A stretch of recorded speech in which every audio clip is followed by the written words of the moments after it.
All right, and we're live, I believe. I'm pretty sure.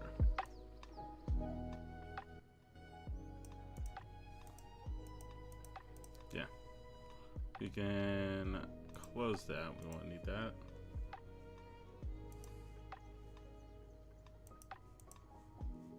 Oh, evidently we do.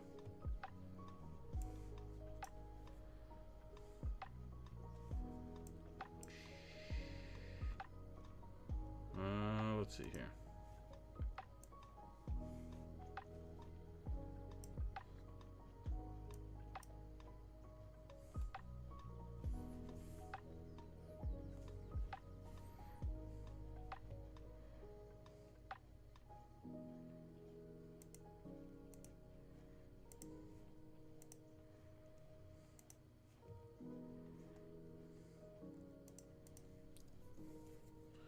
All right.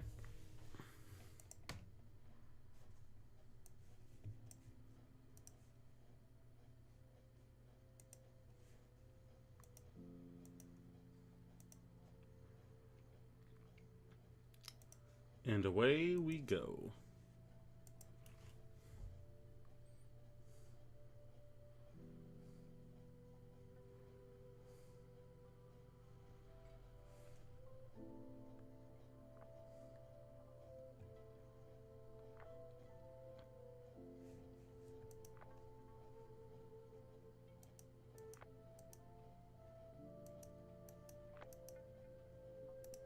And I think we got it loaded right. Welcome back, Keith. Nice to see you again. Hope your day was great. It was good. We are back tonight with some more map making, primarily, is the goal. So, let's get started.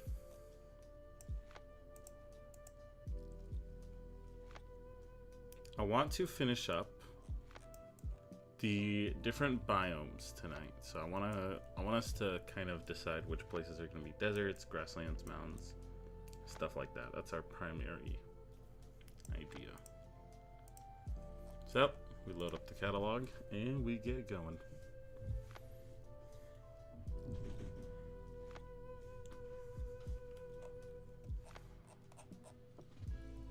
Now, here's a very nice tool that lets us use cliffs. This one right here.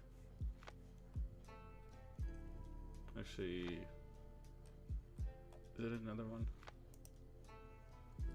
It's kind of both. Oh, hello. Alright, one second. My cat jumped on the desk. Buddy, come here.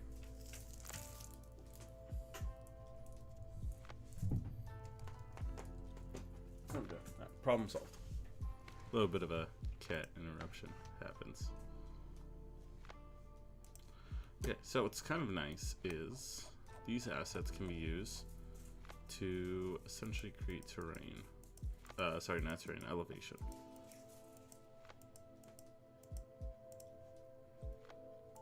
So I could, for example, come over here, drop it, and now we could essentially create this layer that makes it look like, obviously, it's a hill. We want to use that to our benefit. I don't like the straight ones too much. I like them to be a little curved. Something like that feels a little more realistic. Sometimes what gives a really good three-dimension look is if you put them on top of each other. So I can put one here and then place the other over here. It looks like it's sort of an ascending order instead of just one mountain. Furthers the 3D aspect on the eyes.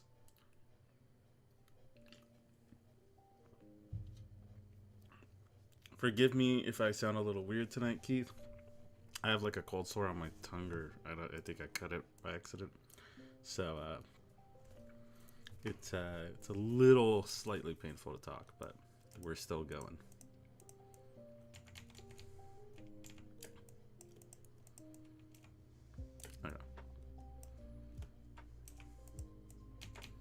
Kind of like doing this, but if we're gonna do this, we want to move the trees, make them smaller. So this is the only problem where scale kind of comes into size. Now I could come into these trees and all this essentially lock it. Oh, whoops. Not mean to do that. I believe lock. There we go. So now when I try to hover over these, it will not affect it. And then I can come to these ones, select all. No, whoops. I believe there was a way you can select, yeah, all stamps like this. Ah, that's a little weird. Alright, maybe things have gone goofed a little. The other solution is to come to the mountains, select all these ones, and then block that. So now the mountains can't move, and now I can come over here to these trees and start to make them smaller.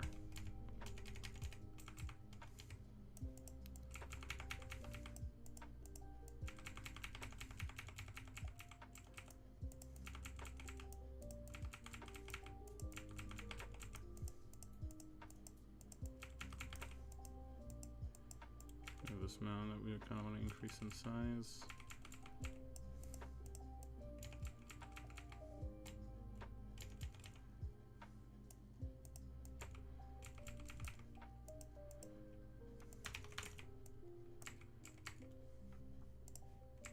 Over here. Place trees right there. And then place a couple trees right in here. Small trees right there. So you can see we have two options with the 3D effect. This is what I was talking about last night when I was saying that making it to scale could make your head go crazy, because if I wanted to play into the fact that these mountain hills are bigger than the trees, then I'm going to have to take a lot more time to focus on that and illustrate that. But if I don't care as much, too much on the scaling, and understand that these are just meant to be a tool to make it look nice, then it's not really something I have to spend too much time on. So I can more make it look pretty rather than make it look realistic. And if you want it to be to scale, then you can just say you got some really big trees. Alright, I think what we want to do is make a port for this little town here.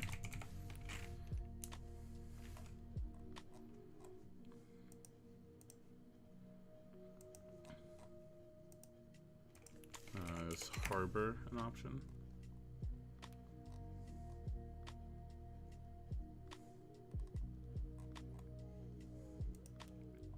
Kind of is. I know for sure we can place these like stacks of equipment, but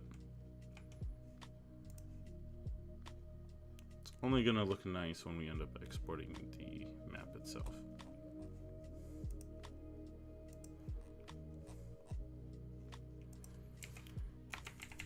Let's do wood.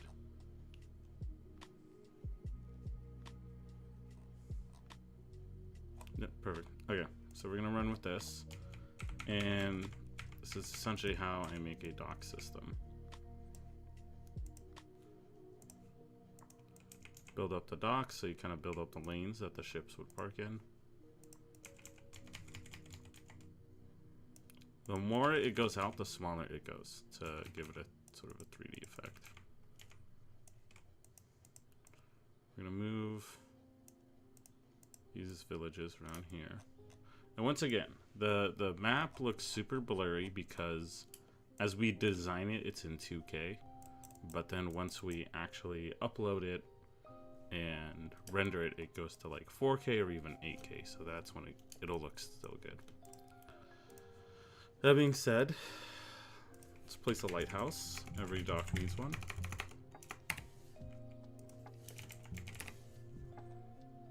There we go. Got a nice little lighthouse right here.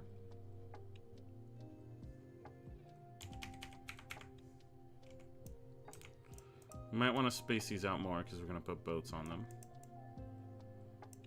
So with that, I'm going to go to my drawing tool, and I want to just add a little more land here. That's a little too much land for my part.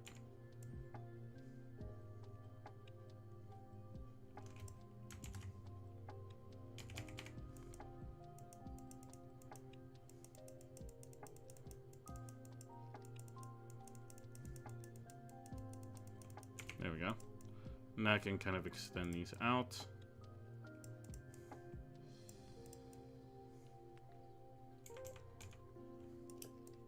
Alright. Next thing we do is put in our ships.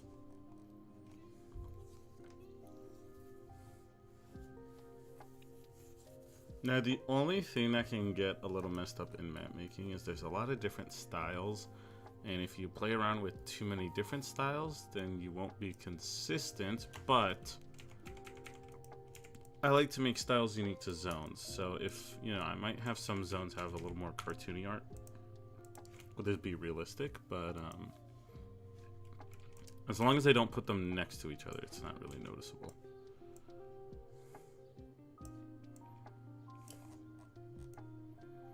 Again, while we're super zoomed in, it's gonna look pretty blurry. Alright.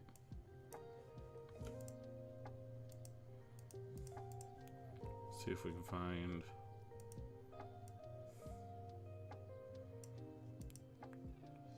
I need a boat's pointing out to a very specific angle. I like how I can somehow imagine this as an Age of Empires map. Yeah, it could totally be one. If Age of Empires wants to hire me to make some maps for them, I'll gladly do it. So we can grab this to make it look a little different. There we go. And then what we could also do is put some boats in the water that are sailing. Kind of give it a more dynamic look. And so what we can establish already, kind of as you make your maps, is where you can start connecting your lore, is to open up a trade route between this kingdom we made and this village right here. So we want to start making boats alongside that route so that it can showcase there is a trade run going on. If I flip this, will it look better? Not really. The only thing is sometimes you have angles that don't work. So this boat, for example, if I try to make it look like it's going downward, it just looks really weird. So unfortunately, we have to find an angle that can kind of match.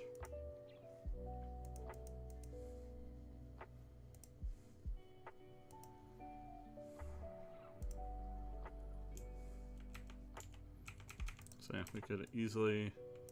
So sometimes what I do is if the angle doesn't work, I force it to work by putting some more obstacles around here, which, you know, kind of makes the route go like this way. And that's why the boat has to come here rather than going straight down. And so I can come here and just type in for like a rock.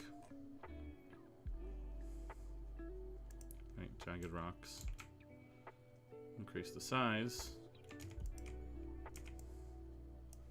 The only issue is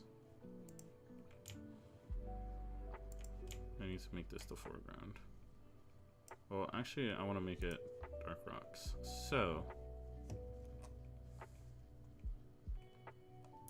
unless, well, actually, this is actually a good point. We can make them, totally make them icebergs. Welcome back, medic. I am very happy to see you back. Let's do icebergs. I was just explaining to Keith that sometimes when you put boats, they have very specific angles on this map. And so if I try to rotate it to go downward, it looks really, really weird. So a solution that I do is to put physical obstructions on the trade routes that essentially force the boats to go specific ways. And that way I can make the angle look to be compatible, essentially. Let's go back to boats. Of course, there are some canoes that we can come and place out here.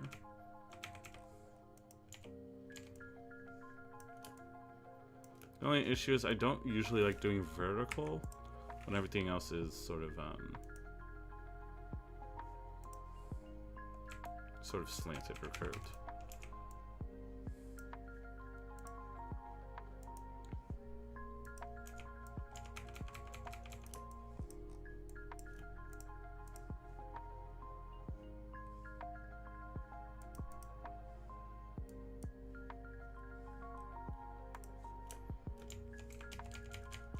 And then for these guys, since we're making them the more Viking look, when in doubt, let the boats follow the land's contours like it's a water current.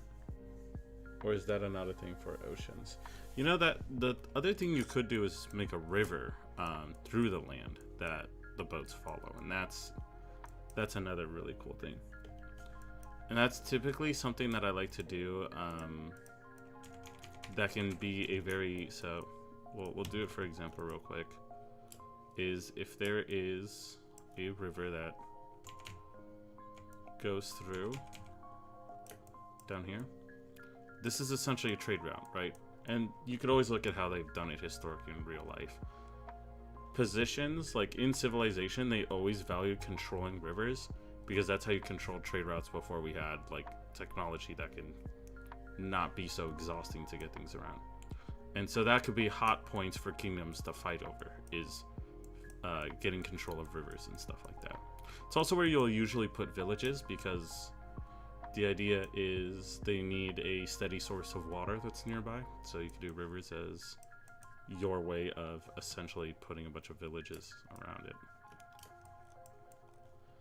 And it can have some nice water travel. I would always advise making not only river systems, but make a very large river too. That way, if you have a character who has any abilities that have to deal with water, they're not stuck in kind of like a 20-foot radius or a diameter between the edge for the river. It can be like 60 feet, so you can have some more room. It could even open up to lakes. So you can either make lakes kind of isolated or kind of have them coming from conjoined rivers.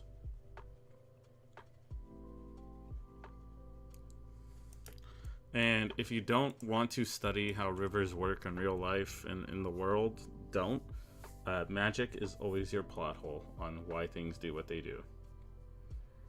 So don't be afraid to feel like you have to make it realistic. If a player points it out, just use magic as your plot hole. Easy trick. We'll keep this for now. We could always change it if we want, but we'll keep this little river system. And then we could have it open up to another massive lake here.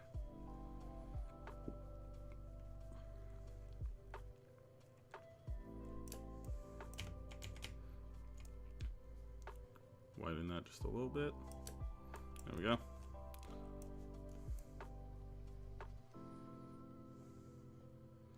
And so if you were to now start filling it with lore, the most important place is going to be this choke point right here, because you are essentially the trade port that connects the entire Eastern world to everything going down this river.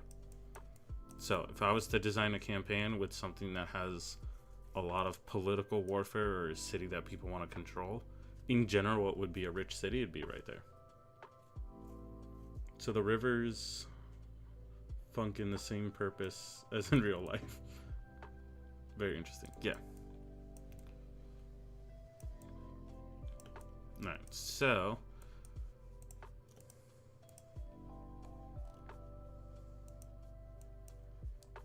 do we have other cool boats we want to place?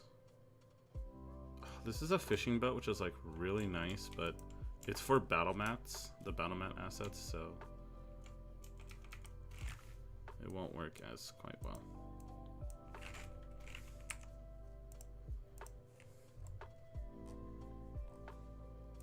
But I think if I do ship, it'll bring other assets.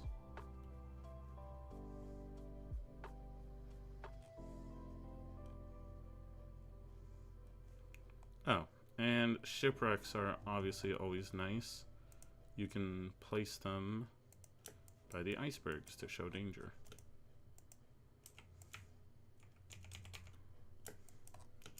And then I can essentially create some gaps between the icebergs. And then draw some more shipwrecks. And this is essentially environmental storytelling. This is, as the players look, it won't take too long for them to realize, oh, hey, ships that crossed here got absolutely decimated. So that's why we're not going to try to go there. Or maybe they want to go there and get all the loot. It's also possible. I believe when I did the icebergs, yeah, there's different iceberg assets. I want to make them all look similar.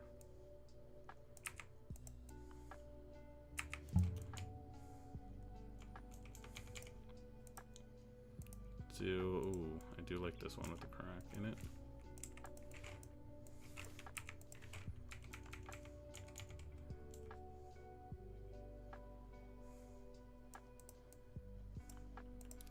And this is where the benefit comes off making a map, really. Where it shines is thinking about quest as you make the map. Because already I can think of a cool quest where perhaps there is sort of a research vessel that went MIA in these waters. And so the party could be hired by one of these boats that are seeking to rescue them and find them. And perhaps they find them trapped in the ice. There's like a cave. You can go down and it can open up to a whole dungeon or an ancient site or just a big yeti that's trapping them there. You can do all sorts of things with it. But that's how you really start to generate a lot of ideas for yourself too.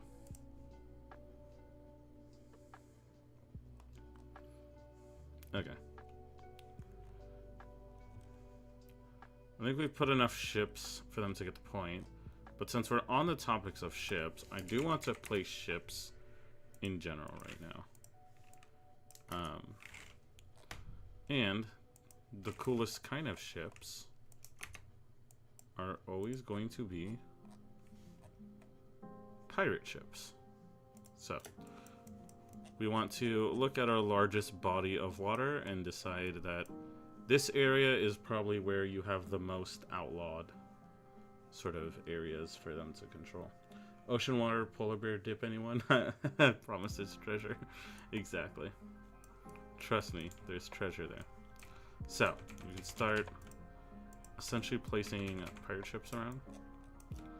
Now that we're just looking at placing ships in general around the map. Putting them around here could be nice.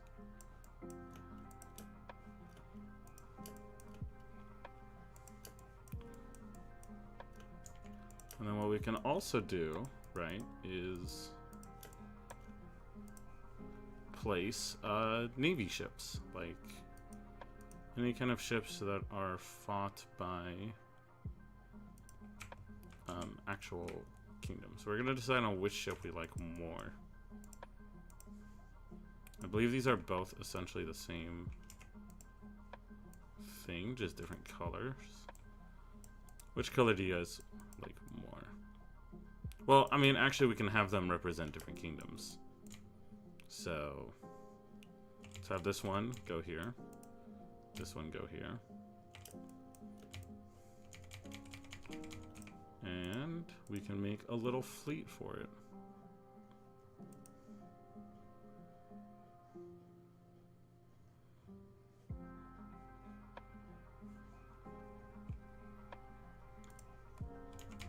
So we have pretty much place a big ship and then smaller ships to make the bigger ship look bigger.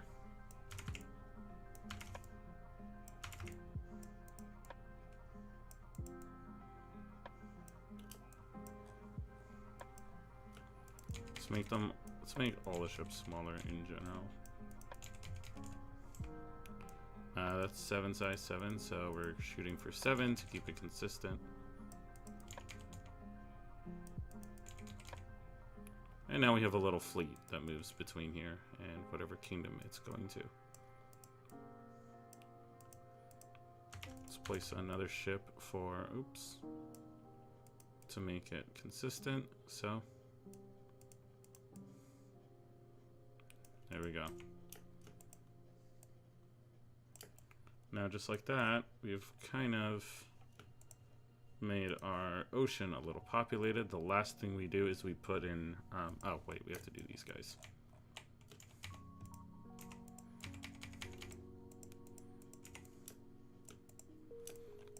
I said this is going to be a strategic point. Let's have it here.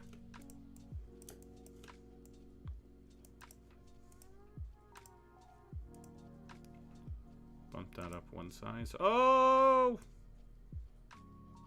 Too big of a ship. Created Noah's Ark there. Alright.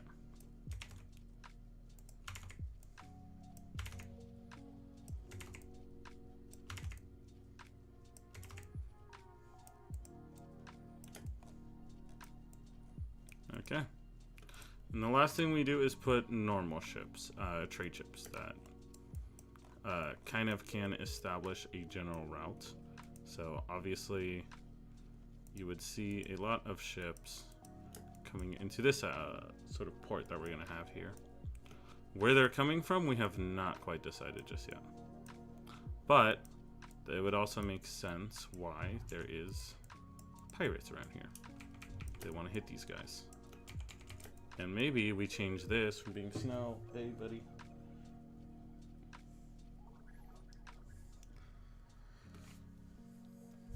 The only thing that are missing are some rocks. We will definitely populate the ocean a lot more in a second. We could just focus on populating. Oh, okay, hold up. My cat is once again trying to invade the desk. Come here, buddy.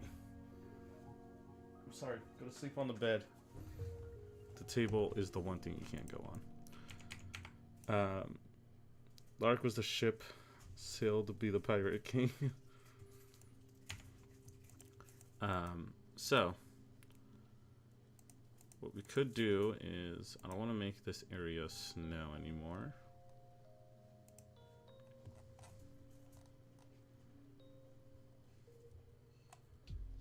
Let's give it a dark pirate sort of atmosphere.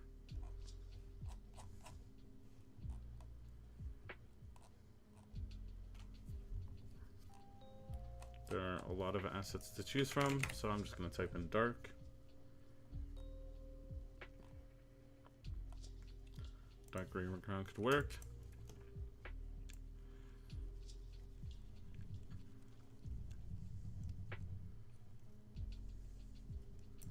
We are then going to go back to those mountains we had and create jags around the edges.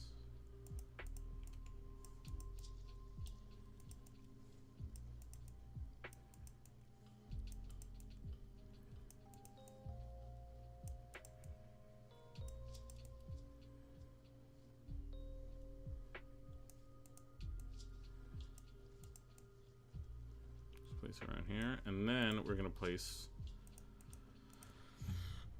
like a building, sort of a city. A cat? Yes, I do have a cat, and he likes to jump on my table a lot, and he'll sleep on my mouse pad, which means I can't move my arm when it happens, because he's a bit of a big boy who likes to sleep on it.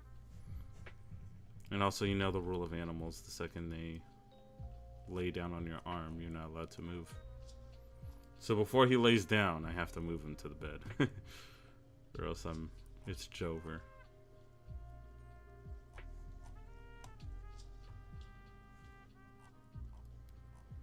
I want to place something that is... I'm essentially making a pirate capital here. The classic, the villain could be anywhere island. Exactly. Now you're getting it. And that's where you have the villain be in the most peaceful looking place ever. Don't ever expect it.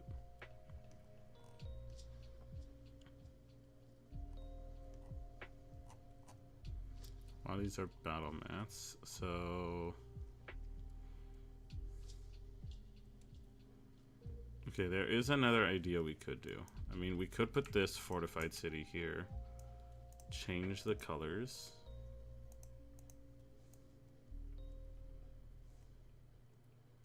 actually, I think we just changed the saturation, so it's not much color.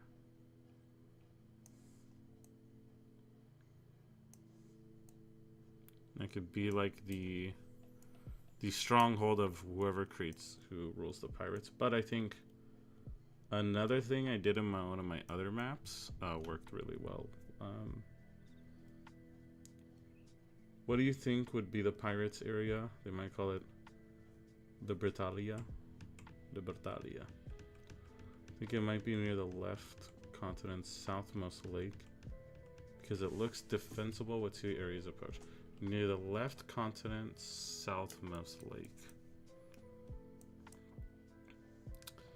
That could potentially... So I like the idea of kind of like Sea of Thieves, where they have some islands that are really like... I just know that one particular island that's shaped like this. It's like a cove. And it's like super good to fight people in because they can only come in through like one way. So what I'm thinking is we could do that with one of these. And that will be the pirates area. Maybe instead of having it dark, instead we could have it make it like really nice. So let's get rid of this altogether. We're actually gonna subtract this island. Sea of Thieves. Yeah, it's a very fun game. If you have Game Pass, I believe it's on Game Pass. It's like a pirate game, where you play with your friends. As you can see, it's a very pretty game. When it came out on release, it was not regarded as really good because there wasn't much content. But it is a very, very fun game to play, especially if you have a couple of friends. There is a lot of PvP though, obviously pirates. So do expect to maybe have some frustrating times. But yeah, you can get on a boat and sail around. Let me see if I type in Cove Island, will I find it?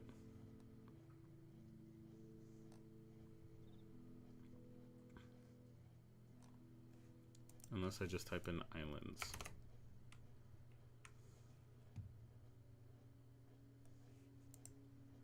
Oh, is it this one? No.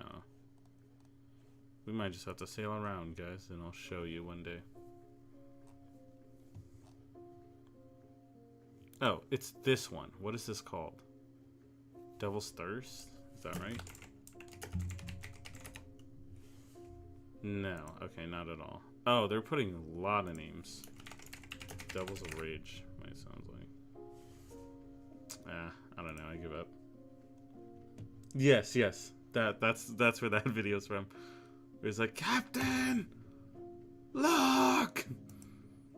Okay, this is the idea we're going for, though. This is the concept art. I don't know what the actual island's called. I know this is the island. This is just... And this is like a screenshot from it. But you can see that it narrows in. It essentially claws the mountain. So there's only one entrance point. So, like, in the game, if you were in a really long fight, the idea was you always baited them into here. Because you aimed your cannon so they can only come in through one place. It's a very nice way to outsmart them.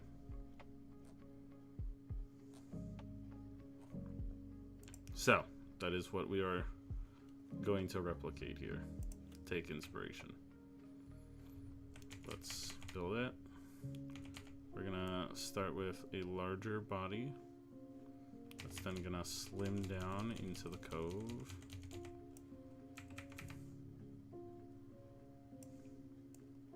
A little thicker.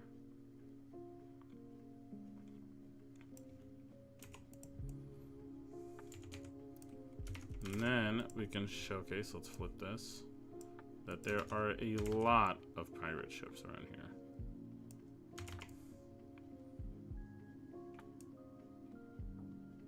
Oh, you want to know what's funny?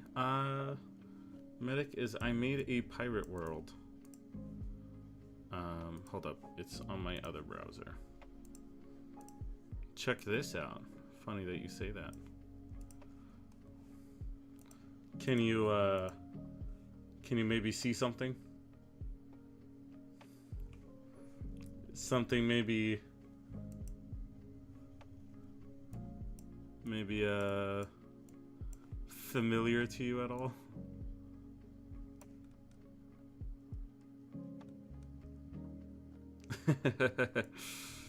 You called it. There it is.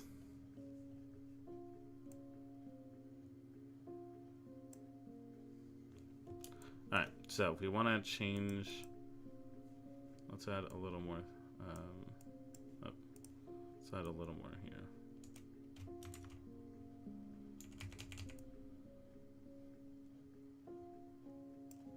Oh, I forgot. If I do the circle, I can actually smooth it out. There we go.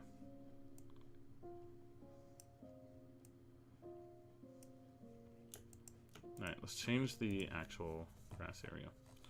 We want it to be very vibrant, very pretty.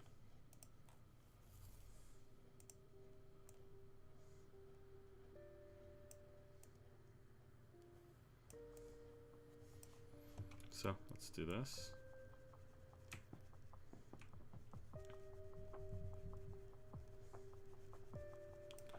Could make it brighter.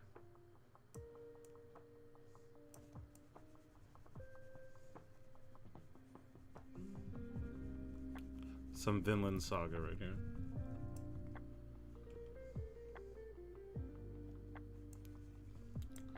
Whereas the evil layer definitely wouldn't be a 100%. So here's the thing that I did in this pirate campaign. This was a very fun idea for that exact reason, because obviously, you guessed it, that's 100% what the villain is. When I had them do this campaign, what I essentially did was I had it that this world, or this section of the world right here, where you can see this dream well and everything around it, this was the only discovered part of the world, essentially. There's a lore reason on why they lost all the maps of the world. It's very long, so I'm not going to explain it, but just know that for them, this was all that was mapped of the world. So when they became a pirate crew and sailed around, they were slowly gaining more information on the map itself. And then eventually, as they started heading to the other side, they saw the colors get darker and darker and darker until they slowly came across the skull. Unfortunately, by the way, it looks like my cat won. He snuck up and jumped on my hand. So I'm gonna have a little weird mouse movements, but it's for the cat, right? But yeah, that was my solution so they don't figure it out immediately. Is they were slowly gaining more information on the map until they eventually found that skull, and they were like, oh, that's not good. Oh, buddy, come on, choose a place.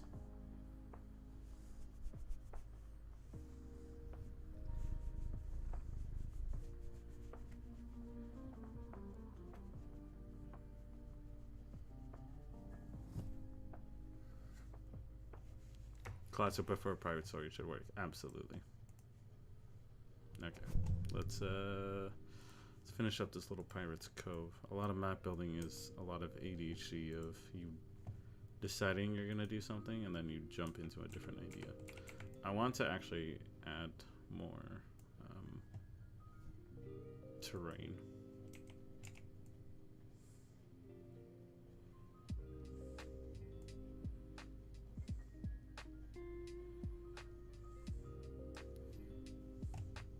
But I want to subtract from this part.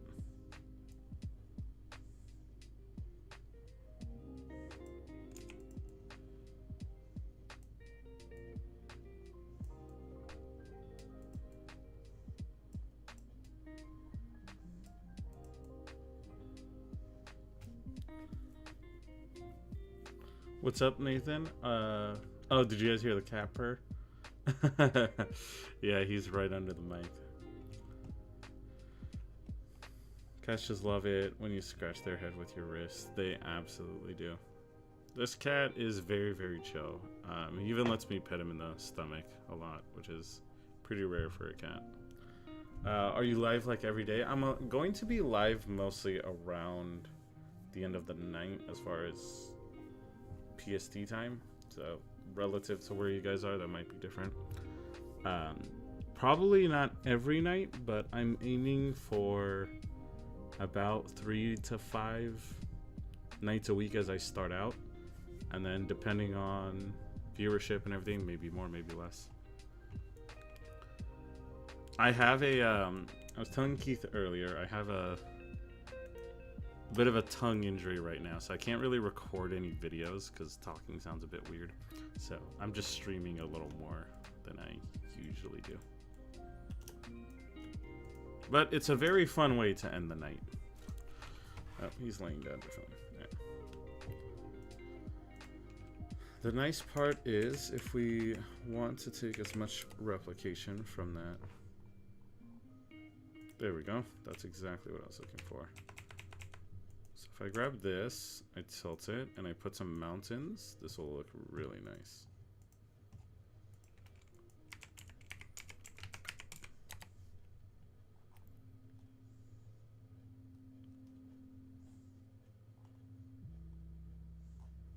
Actually, let's go back to what we made earlier, these little rocks right here.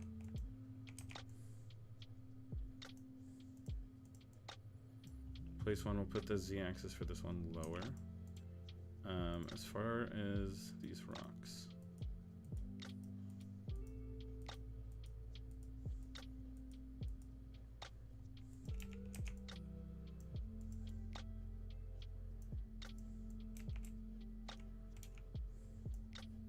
Kind of want this one to be more straight up. So let's do that.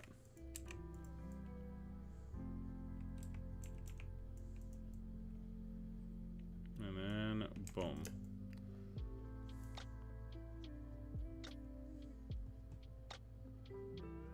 What did he do to your tongue? I have no idea. I think I maybe ate something while it was too hot, so I have a little burnt section on it. It's not crazy bad that, like, I'm not able to talk. It more sucks when I'm trying to eat. But it's not too crazy. Alright. Town. So, we're looking for a pirate town. It's going to be a little more of a smugly... Hey, buddy. Come here. I gotta move you now. You idiot. The cat got up, which means the rule no longer applies. I can move him. Scammers get scammed, buddy.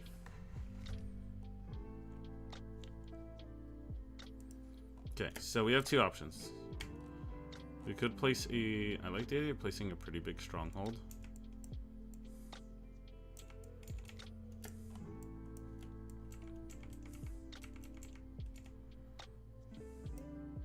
Which means we're gonna shrink down the ships a bit.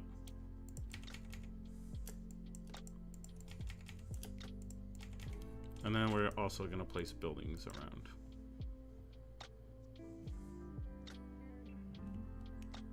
Gargle saltwater, it's going to suck, but I promise it helps. You know, that is actually a pretty good idea. I was very busy today. I don't know why I didn't think about that. If it gets bad, I might take a 2-minute break and go do that. Maybe if I have to go make some more coffee. But that is not a bad idea. Alright.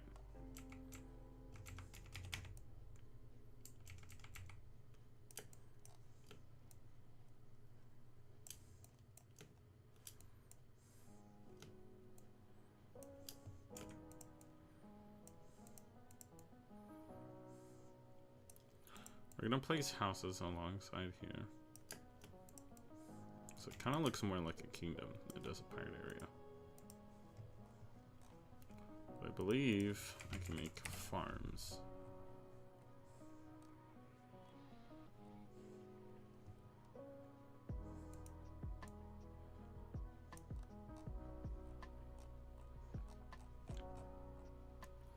Perhaps this is the only farmland, like, that comes preset. I'm not really too big a fan of that one. You guys think this overall can, we're gonna put more cliffs around. It's also another thing we can do, so it doesn't just look like there's 2 random cliffs and nothing else.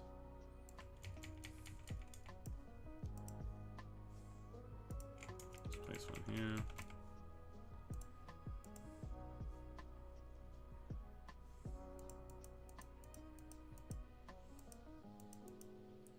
We'll grab this and actually flip it.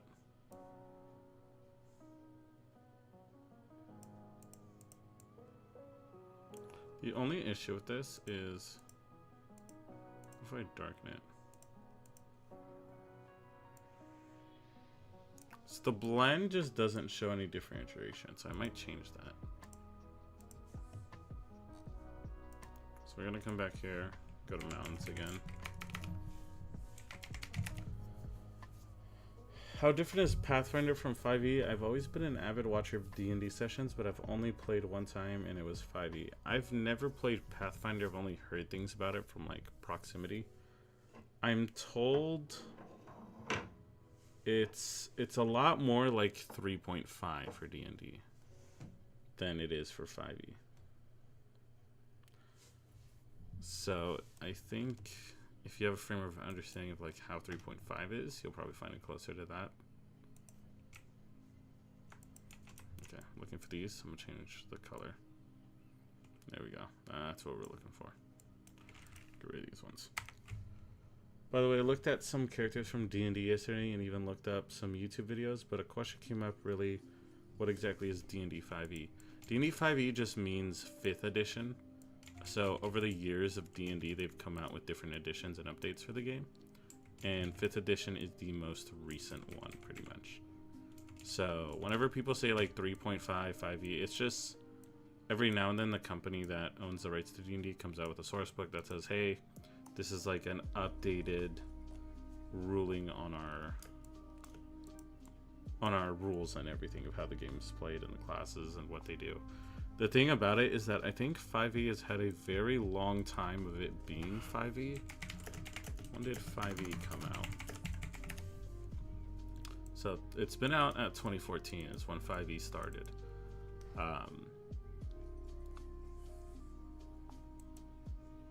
Yeah, D&D when it first came out in the 70s was super basic. It was just like a pamphlet that was like, oh, the classes were like Fighter Man and stuff like that, and Wizard Caster, or Magic Caster. So, yeah, so 5e just means 5th edition. That's all it is. Which means you adhere to the rules of, I don't know what I auto-clicked on. You adhere to the rules of 5th edition. Yeah, 10 years, exactly.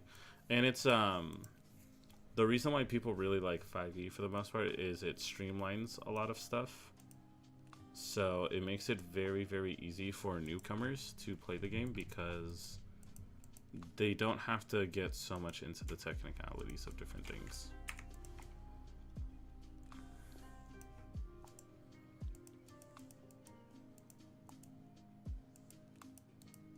So 3.5 and Pathfinder and stuff like that is genuinely usually regarded as like more, I don't want to say hardcore, but more like difficult ways to play D&D because you're not given so many things just for the sake of playing the game. You have to essentially, like, what's the best way to say it? Essentially, the way I could say it is, let's open up the OneNote. It's a very good description tool. Hey, look, there's our thing from villains. Oh my god, I gotta go all the way down. There we go. So, in D&D, if you have a character and there is a table in front of you and you say, hey, I want to run and jump over the table and end up over here, then the DM is just gonna ask you to make like an acrobatics check or an athletics check, depending on like how you're trying to stylize it. But for, and this is 5th edition. For other ones like 3.5, and I'm not sure if Pathfinder falls it, but possibly, they would say that, hey, you need the, like, if you're trying to do this, you don't make the check, you need the, like, I jump over tables feat. which is a selection you choose from your feat selection that lets you jump over tables. That being said, for that reason, 3.5 has like 200 feats or something. For 5e, they said, hey, we're just gonna let people just kind of do these things, and the things you choose are from more specialized capabilities and checks. So there are more D&D versions, but most people play 5e now anyways. Yes, the best way to think about it is like an updated version of the game, but if you don't like it, you can resort back to the old editions. Because for some people, they really love 3.5, like, or I think it's just 3rd edition. I think 3.5 is like the main one. So if 5th edition came out and they hated it, they can just go back and only play 3.5. Most people just play 5th because it's super good for beginners. Makes a lot more sense. You don't have to learn as many things, so people genuinely like it. 3.5 D&D is the traditional form of the game. Yeah, it's when the game was at its sort of not peak popularity, because right now I think D&D is more popular than it's ever been. What 3.5 was it was the era where D&D started forming its identity. Like with the people that play it, with the tropes, with the gimmicks and stuff like that. Yeah, 4th edition was one of those untalked about children, because it went from like you had 3rd edition, 3.5, which I think people really, really like. Then there was 4th edition, which was just weird. That's the only way they can describe it. And then you had 5th edition. And 5th edition is very, very not universally, but it's widely received pretty well. The only issue with 5th edition is because it's been going on for so long, they've kept updating the game. And so the first time they've updated it, right, let's say it's 5e update 1, and you've gone down the years, and so you're at 5th edition with its like 10th update of new books and new spells. Its identity has strayed so far from what it was originally, with all the new abilities and subclasses, that most people have said it would have been better if they just made a 6th edition to essentially put a restart on all the rulings and stuff like that. But now they're making something called D&D 1 is the next thing. And it's supposed to be sort of an accumulation of all the D&Ds together in a way. So if you ever hear D&D 1 in the future, that is what they're talking about. They are talking about the next installment of D&D's update, essentially. Think of them as updates. It's like if you've played Minecraft has versions, and you can go back to the old version and play those, where the game fundamentally worked different, but it was still the same game. So there's some things that people really like that they're doing in D&D 1. There's things they absolutely hate. But as a DM, you are free to do whatever rulings you want to do, so it's never really a big deal.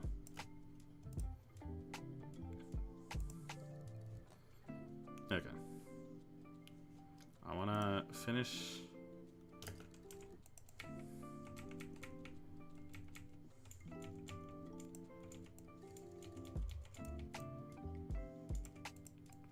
Spread these out a little more.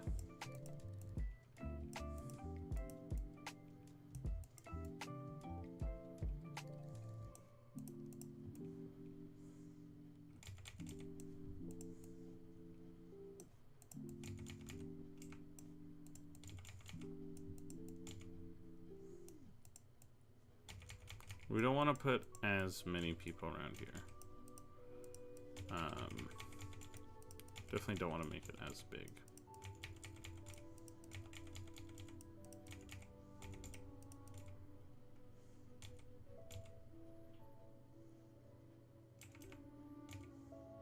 I think that works. What we need to do is we need to add trees between all these locations.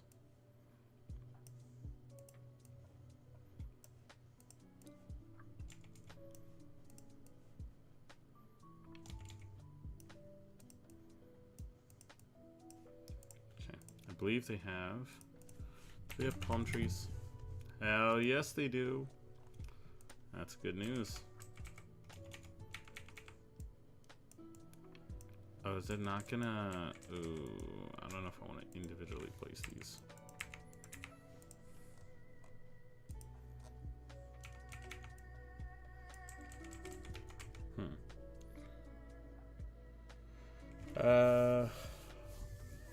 What about 4th edition? It's just weird. I don't think they had like an identity for the game. Like they tried doing some new updates to stray away from what the game is usually about that most people just did not like it overall. So they're making the move Mortal Kombat did last year? Yes, where Mortal Kombat was, instead of calling it the next number, they just gave it a different name.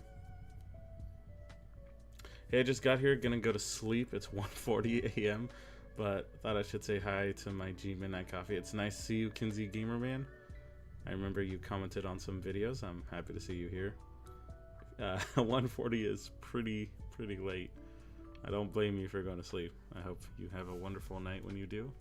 But other than that, feel free to relax here. Okay. I think these ones will let me... Yes, they will. Increase the size.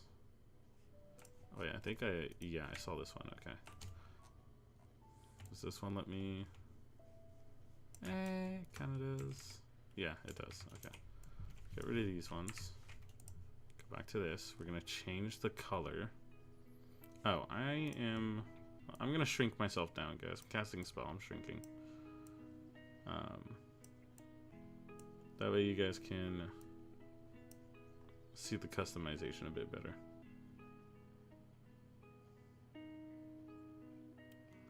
I made an earlier message of the jungle foliage, but it wouldn't make sense because of the northness of the island.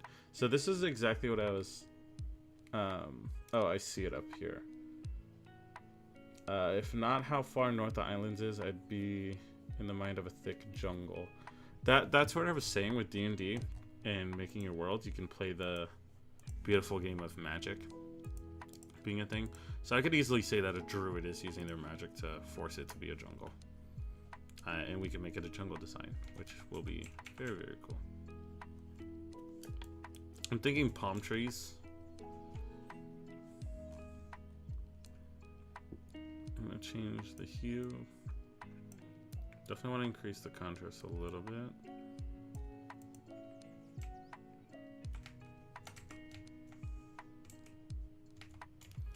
Actually, I think because making these trees are going to look really weird. Overall, I think a jungle might be the better vibe. And I know there are some nice jungle trees right here.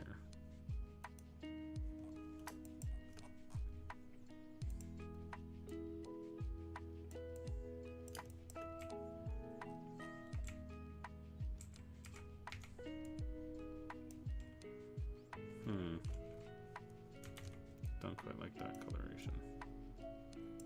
There we go.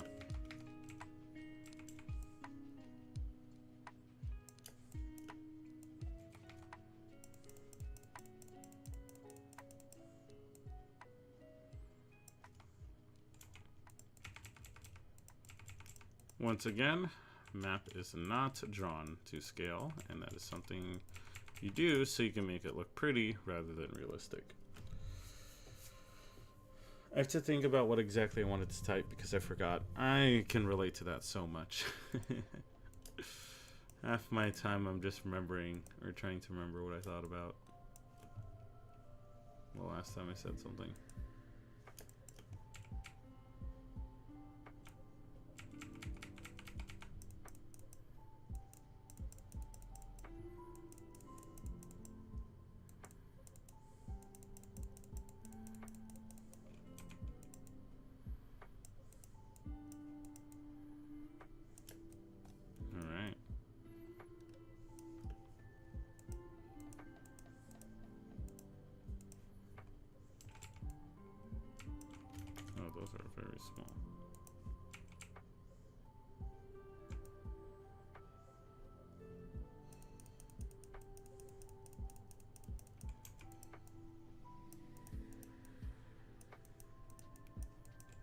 can do actually is bring these houses back here and have this part be kind of an untamed part of the jungle, so you can still have some wilderness out here.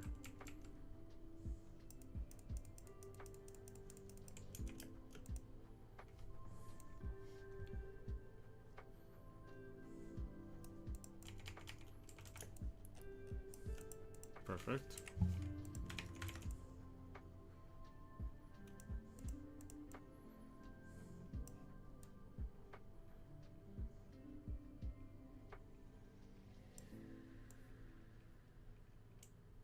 I'll make this a bit bigger and put it around here.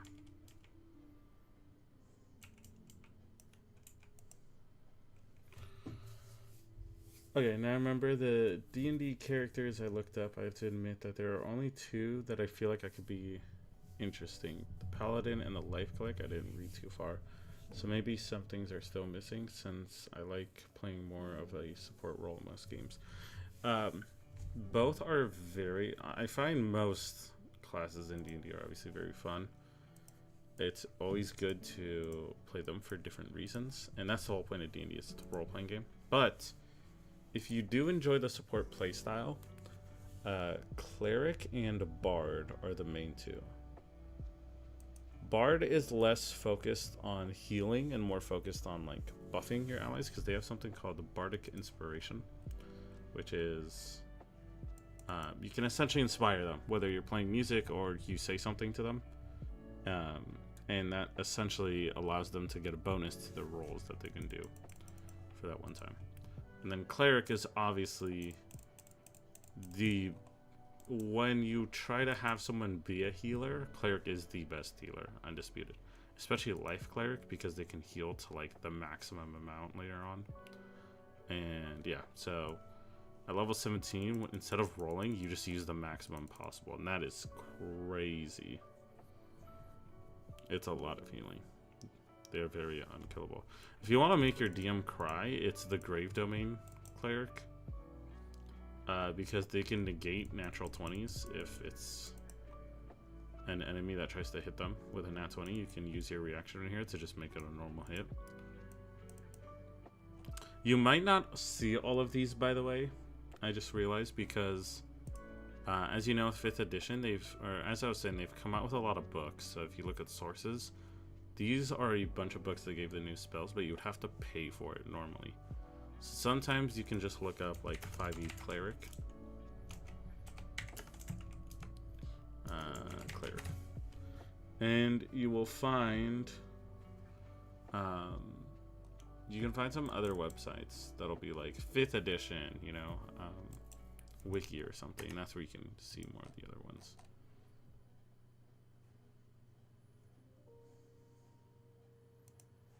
For some reason, I guess, there we go. I was like looking up 5e. So you can see there's D&D Beyond here, which is the official website. There's also this 5e Wikidot, which you could click and be able to see it all right here as well. And here's the domains. The only thing is because it's the wiki, they have some homebrew stuff show up. You just got to be able to know what's what.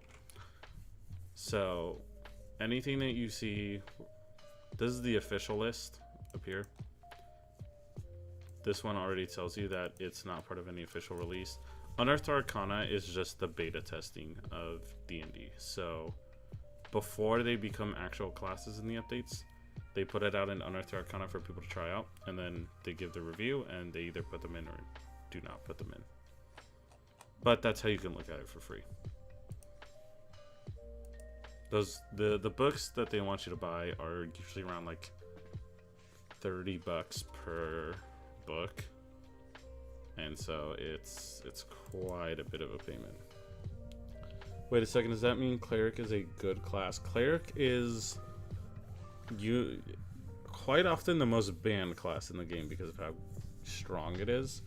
I wouldn't make a class based off its like how good it is in the game. I would make it based off the character that you're trying to make and what class and subclass follows that the most. So if you're trying to play a healer, and someone who wants to heal people, then that's where you can make like a cleric can fit that very well.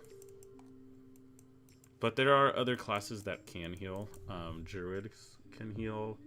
Warlocks have, I think, a subclass that lets them heal.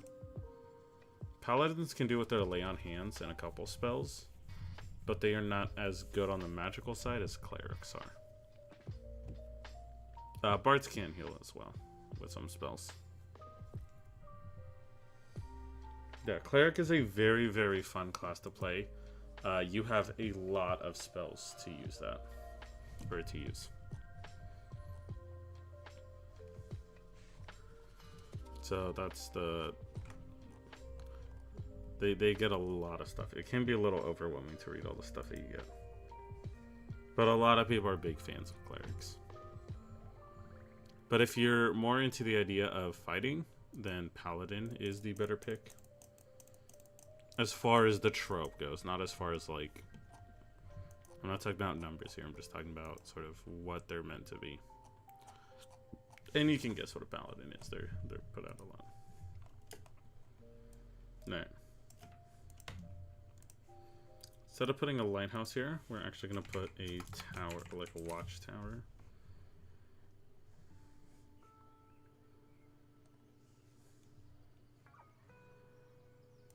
Ooh, we got some jungle ones. Let me just place these around.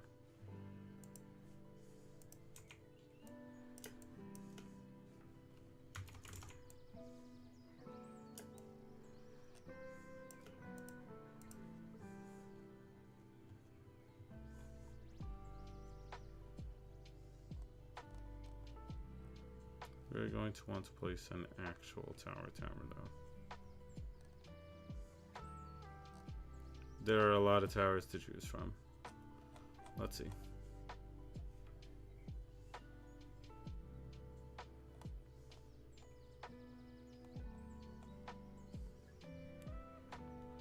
Remember that it's good to have a balanced party. You don't want all to be ranged, and you need some tanks too. But screw rogues and rangers, I don't care what you say. So, yeah, in kind of an ideal sense, you obviously want to diversify your party. But if you don't find it fun to play the class that's missing, then don't. You'll find a way to work around it. Like, as a DM, I've told my players, like, hey, if you guys don't have a healer, then I'd rather make healing potions cheaper and more available in the world and abundant, rather than forcing someone to play something they don't want to play because you guys feel like you have to do it or else you just die. So the most important thing is you play something you are okay with. But if you're okay with it, then it's not a bad idea to play what your party needs to give yourselves the best odds. Most people are typically fine with multiple roles. It's like, hey, I can tank, or I can focus on doing damage.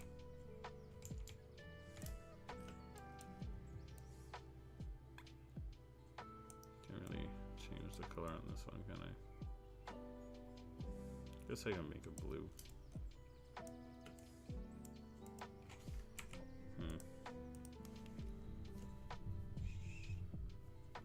My sleep schedule is getting torn to shreds. It's 4 p.m. and I just woke up.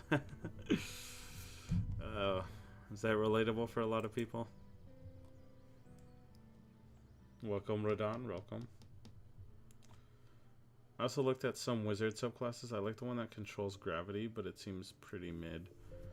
A lot of things can... So, like, as a DM, whenever someone plays a subclass and D&D didn't really do a good job on hyping them up, then I will, as far as giving them like homebrew abilities and stuff. So your DM very well could do that for you. The biggest thing is to always talk to them about it. Kind of approach them and be like, hey, Dungeon Master, like, you know, do you have any ideas for buffing this specific subclass, because I really want to play it, but you know, there's some things missing. If you can have any ideas. And most oftentimes DMs like the idea of making their own creations, so more often times than not, they will say yes.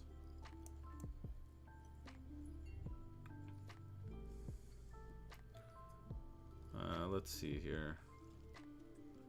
We're gonna have it be green. That'll be the watchtower for them. Alright.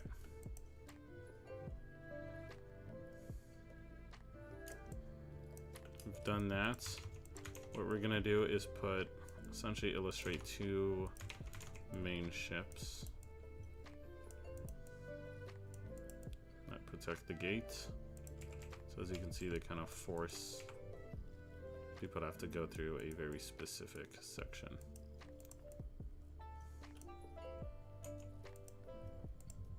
Alright, sometimes you can give names based off of what you made. And so if I was to give a name here immediately, I intentionally made these 2 the same. It's a cove. I could easily call this Twin Peak Cove. Put it right here, give it a nice curvature. Make it kind of right here.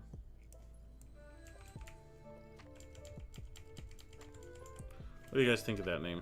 Like it, or should we put something else? Let's see.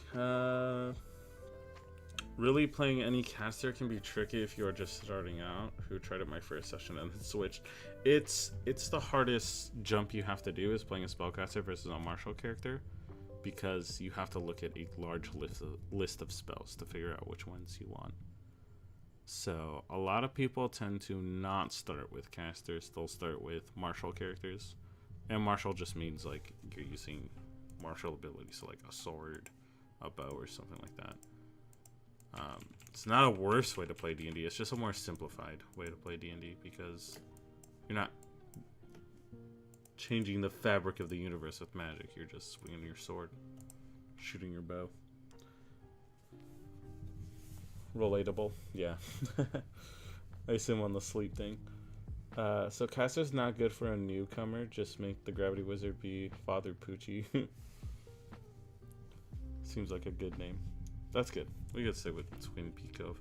So it's not that caster is... We're gonna have to save this, by the way, because with 500 changes down here, we don't want this to glitch out and then we lose our progress. So I'm gonna click save. It's gonna load.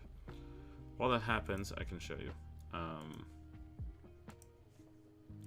So it's not that casters are bad for newcomers.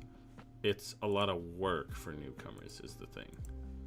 So as long as you're willing to put the work, you can play any class that you want to play. It's just the issue comes in the fact that, like, if you were to play a wizard, given that wizard is... Oh, I don't know what I clicked on. Given that wizard gets the most amount of spells that they learn, but when you start out at level 1, you know, I believe 6 spells. Yeah. So you know 6 spells on the first level spell. So if we go to spells, while this loads, pick fighter and get the extra and bonus action. Most definitely. So if I just look at first level spells for wizard, give it a second to load.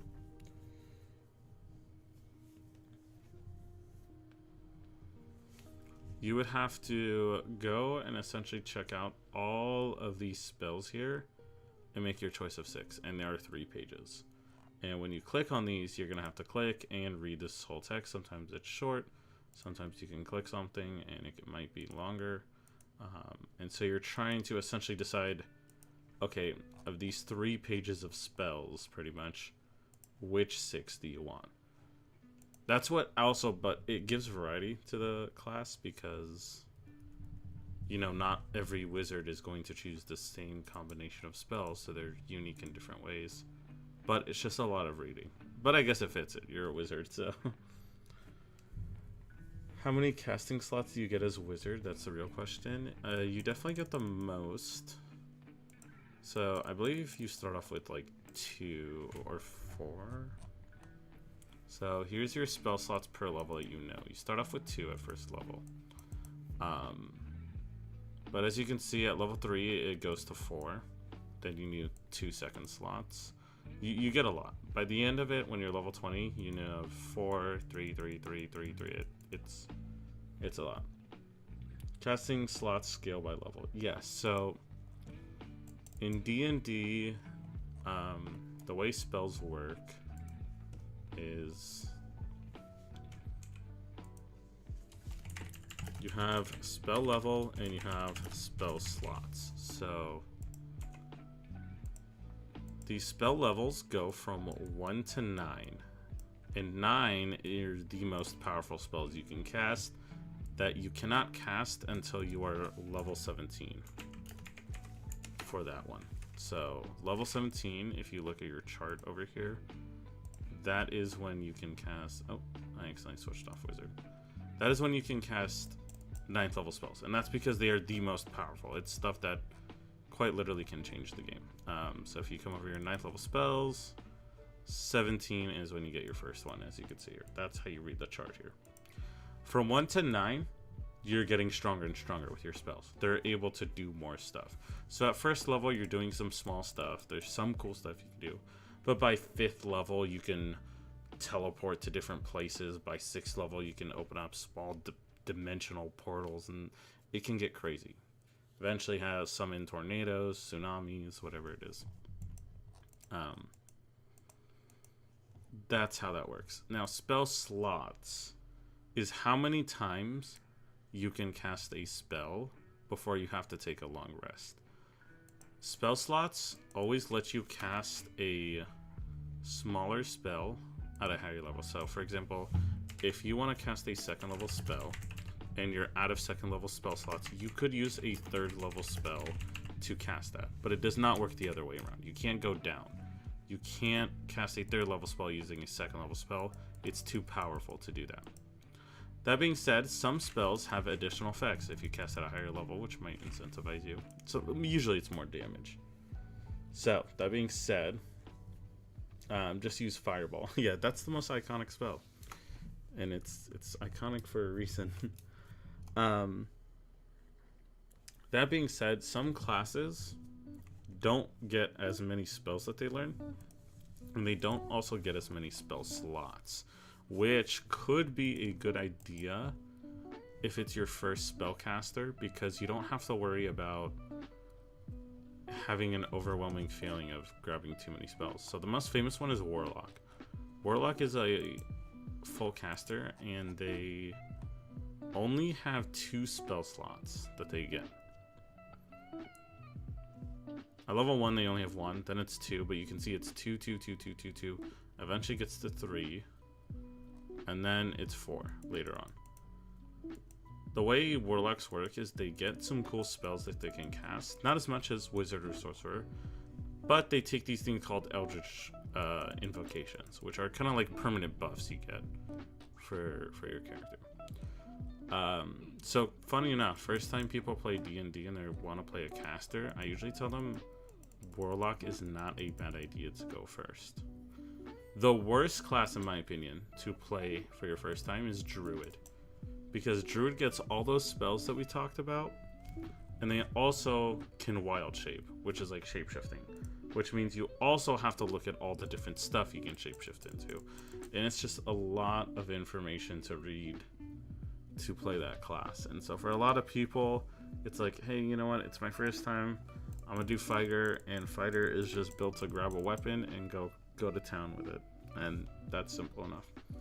So that's why people usually say stay away from casters as a newcomer, because it requires a deeper understanding of the game, essentially. But yeah.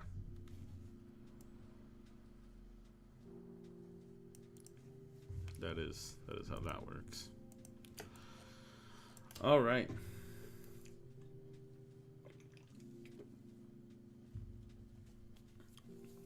Map is saved. We kind of got sidetracked by building this little pirate cove over here. What we wanted to do is still finish out the different landscapings of the world for today. So one thing I know for sure, at least now, is I want to get rid of the snow here.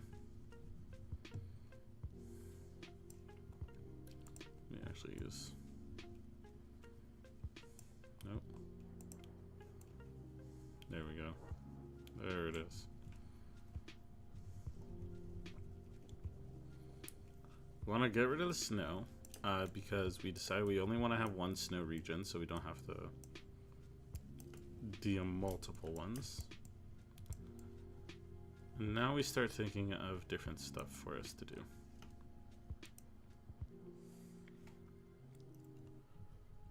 I ain't reading all that yet, at least. Exactly, yet. So, yeah, I would say there's nothing wrong with making it simple for the first time so you could focus on the different things. Oh, I missed a comment. I've always ruled that if your first ever session and we're past level 3, you cannot make your first character a full caster. Yeah, it's very complicated for them. They get lost every single time. It's not a bad idea. I just go bonk with sharp objects. That's how it goes.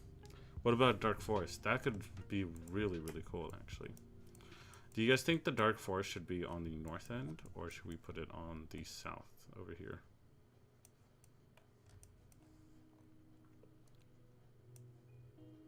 Like the one in Breath of the Wild. Ooh. We can make something look really nice. I think we could put it on the north over here. So, let's start with the terrain. Once again, we go dark.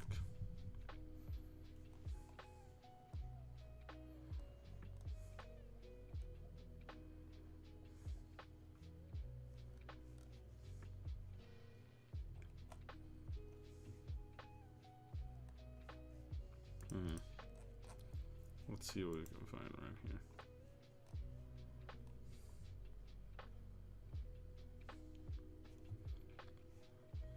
Yeah, exactly. That's a good point. Dark usually relates to cold.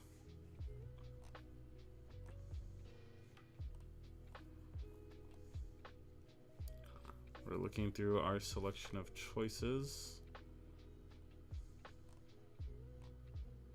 A lot of these are kind of marble plating. We're definitely gonna have to grab an asset and change its colors. Which, if I remember correctly... Okay, I have an idea. There was, when we looked at the snow, there was one with broken trees. Yep, right here. So what if we grab that and change the color to be dark?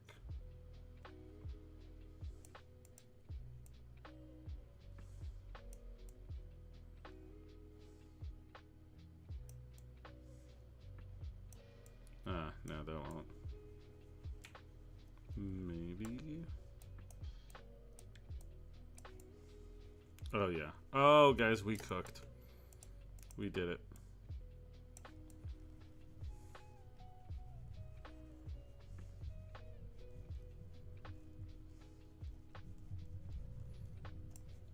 Let's decrease the size even more.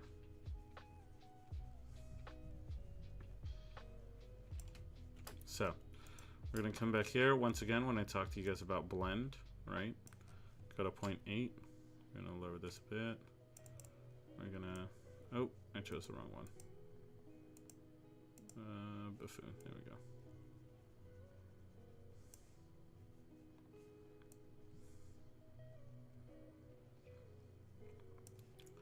Let me drop it down to 0.6. Actually, let's go 0.5. Kind of just click around.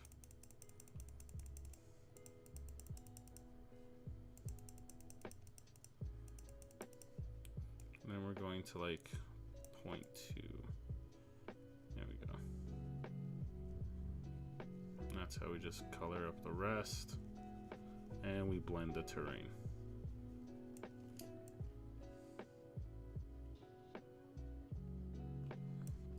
Okay. Now the next thing we do is we grab the dark trees.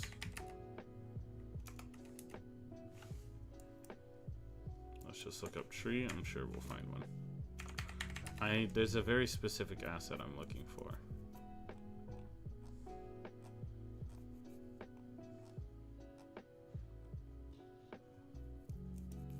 Okay, so we're gonna start using these ones a bit. They have these cool little faces on them, pretty much. So the only issue with these is they are old assets, so you can't hold and drag to create multiple, but it's okay because we are going to combine it with the other tree in mind, which was over here at the top, right here. Let's go ahead and change the color of it. Bring the saturation down. Maybe that's too many of them. No, it'll work. We're gonna come here and select all the dead trees. And we are going to change its color. Saturation.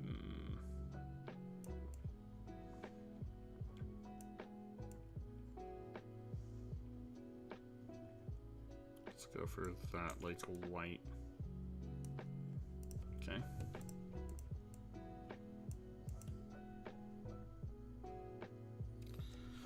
All right. Usually those forests are foggy as fuck. Yes, and that is exactly what we will add in a second too. A cool face will be very cool. Do you think it makes sense for a very small segment of the dark forest to exist slightly separate from the main one, a taste for things to come, as it were? So a small segment of the dark forest exists. Oh, so do you mean like it's essentially like somewhere right here there's a dark section, it's kind of like teasing at what's gonna come? You could do it. Definitely good work.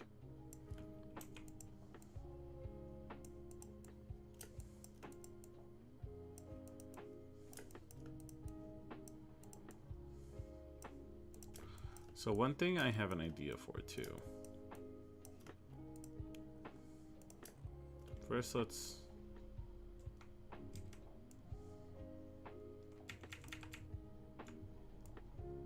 continue placing sort of the dead trees around. I think we are actually, there's no point in putting, okay, we need a darker terrain actually.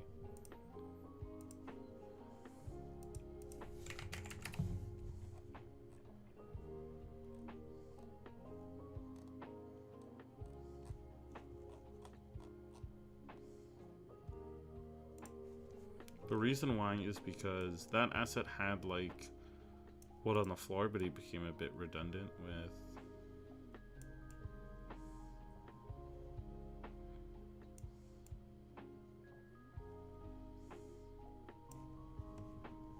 let's try this.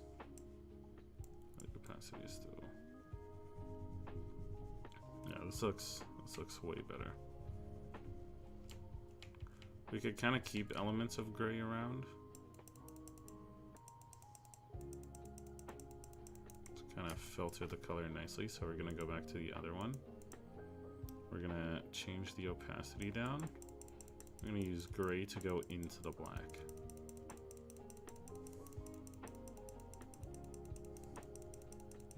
Just going to go around and click. And then, boom. So, someone brought up a good point that there will be fog.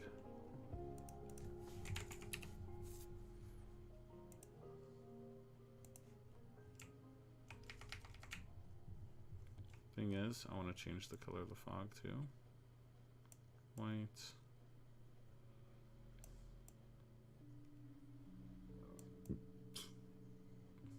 Let's see, excuse me.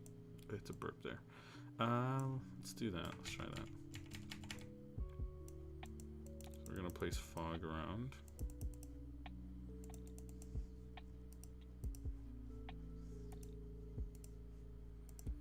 Now here is the next level strat, okay? We are going to come to this section right here. We're going to select these. We're gonna remove them. We are then going to make a village.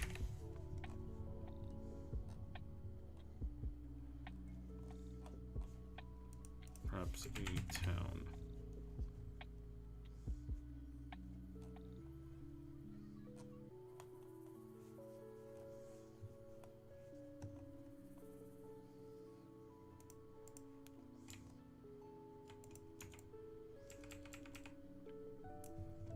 change the hue of this a bit.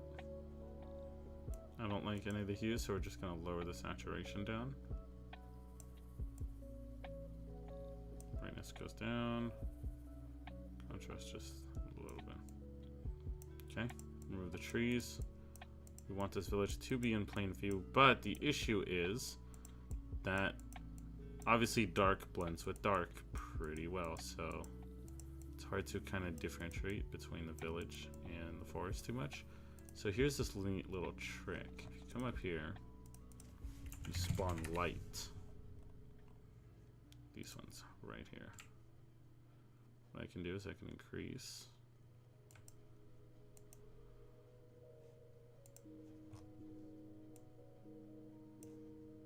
I can increase the saturation, the brightness just a little bit. Then I can essentially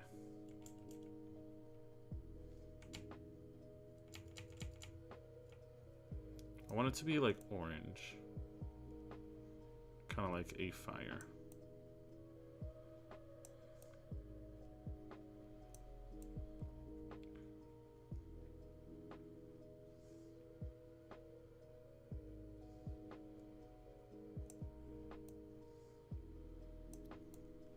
Or actually, we could make it blue.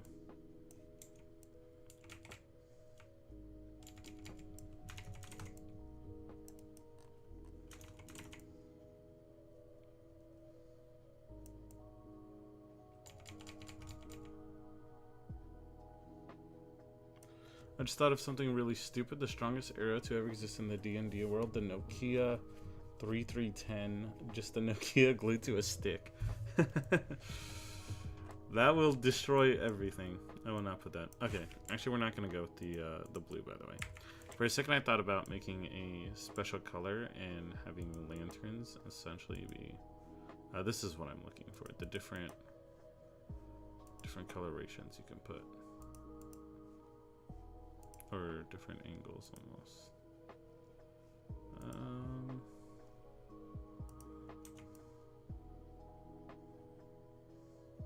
No, that doesn't work either. I think I'm gonna have to make bigger houses. Actual houses.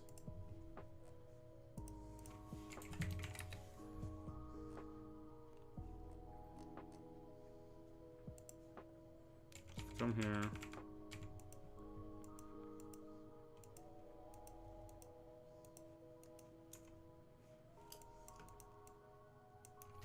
Oh wait, I know the perfect assets to use on it. There we go, the 2-door houses.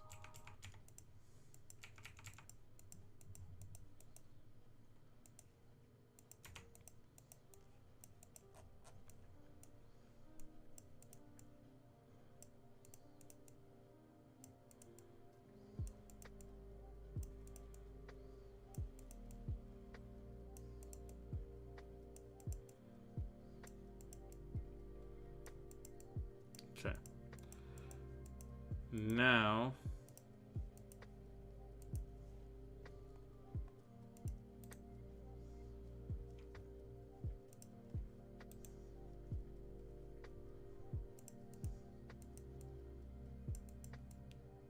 where did that light go? I'm trying to go for it. There we go.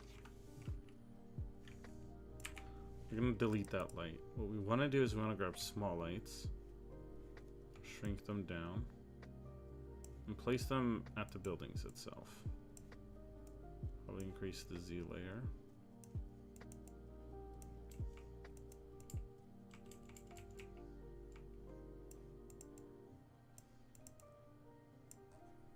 That way, this is how you make the town look like there's fire inside, which tells you that there's life inside. Then we go back to the forest. We place more trees around.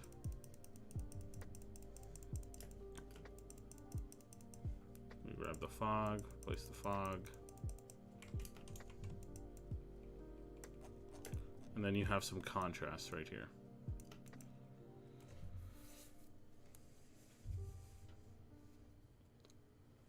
A witch burning with arcane blue fires. Count me in. Yeah, my original idea is it would have been a blue color, and so like when the party comes over, these blue colored lanterns can ward off whatever is scary about the forest.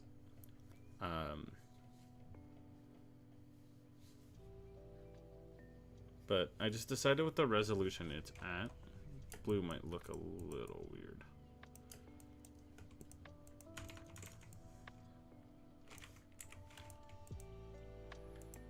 Alright. I don't know what it is, but for some reason every time I know of that Drac Forest also has a church in the village. It has to, right? Because it's the idea that they're dealing with such dark stuff that there could very well be a religion that they believe could save them from it.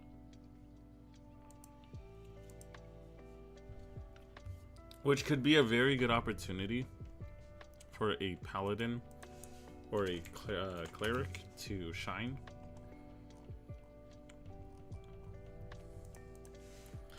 I believe there is cathedral. There's this one, but this is too big to just put in a town. This one looks really good. So, here's their cathedral, and we will put a lot of light on that one, ideally. Oh. I don't know if you guys heard my cat meow.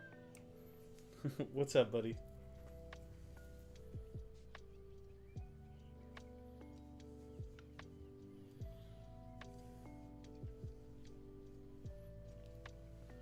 Oh, good morning. Zamus this here. Nice to see you return.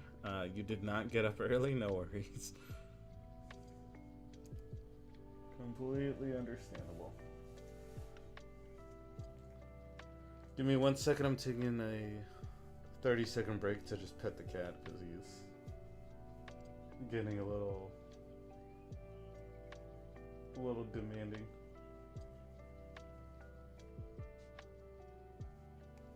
Alright.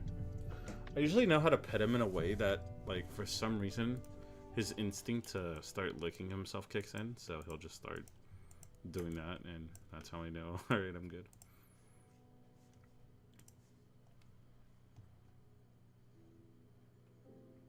Yeah, if you heard him meow, that was him asking for me to pet him. He is a bit of a attention seeker.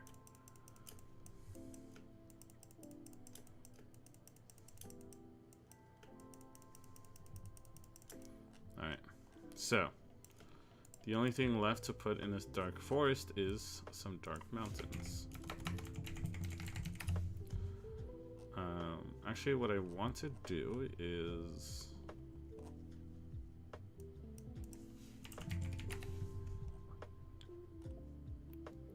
could I do it with this? Is it gonna be too... Yeah, that's not noticeable.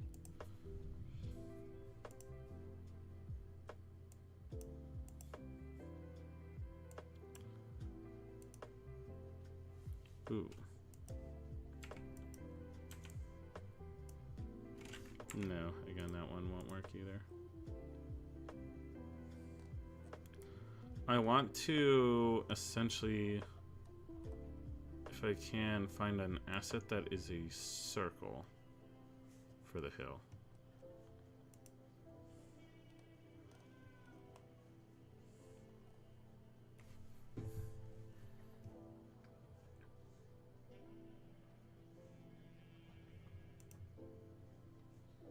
I guess these are the only ones. I thought there were more. So I'm tripping out, but let's definitely put a hill regardless.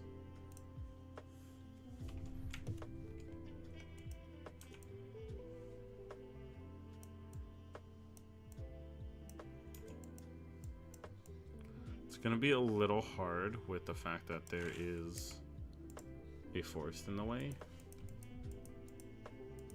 But I think it might be a small attention to detail that will actually have a big impact.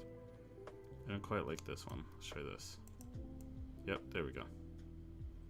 So we kind of place that around there, and now it looks like it's on a hill, perched up above the trees. What we could do is we drag these trees down a bit and back.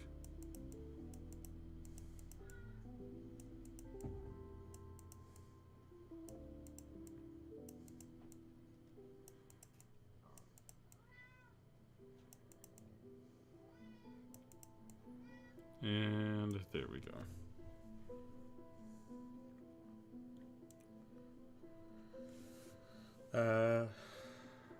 Think of this in an area touched by death due to a degree of the forest. The cultural scene is limited for citizen safety, thus a religion foundation makes sense for a sense of unity. That indeed makes more sense than what I've come up with. Well, no, I mean that works very, very well.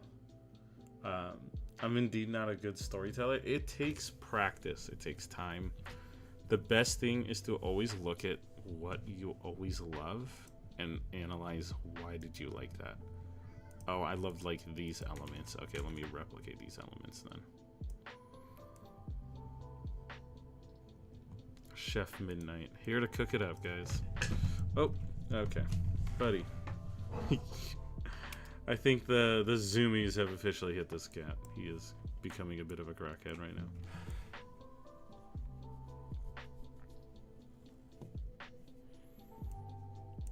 Alright, I think we have established, alright, we wanted to make dark mountains.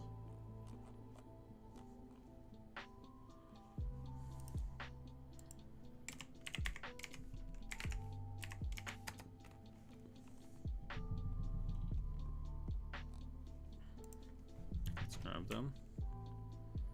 Let's just place a couple of them, nothing too huge, just kind of more away from the village and everything. We do want to make them fit the theme.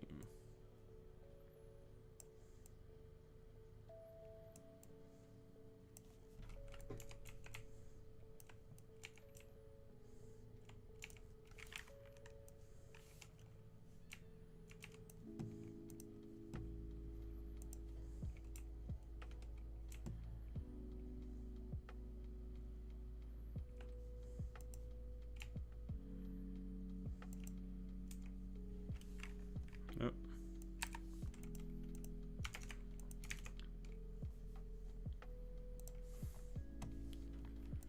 Okay, why are you not copying? There we go, copy that.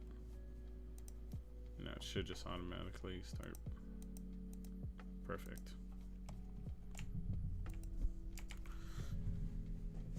Ugh, come here, cat. I love how there's zero progression between the coastline and actual forest. It just goes directly from water to pitch black forest.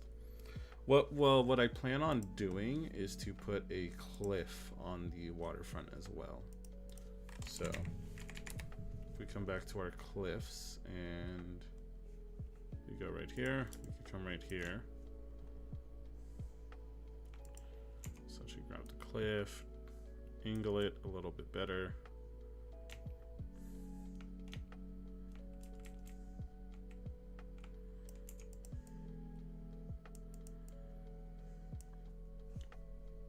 I believe there might be a better cliff to use. 1 second. There we go, this one.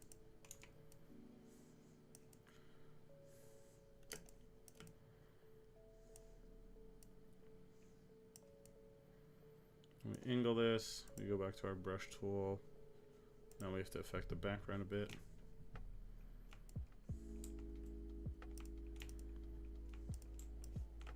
Is this foreground? Oh, the opacity, once again.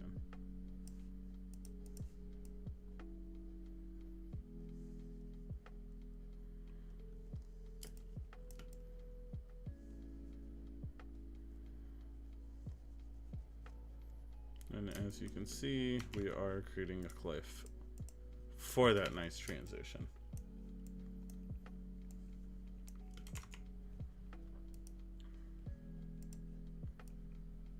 But yes, another option you could do is to change the color of the water, which the best thing to do is to do both.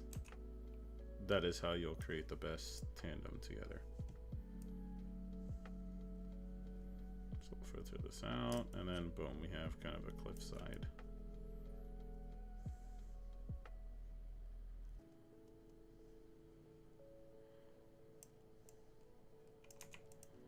The thing about this is to take the saturation bit down.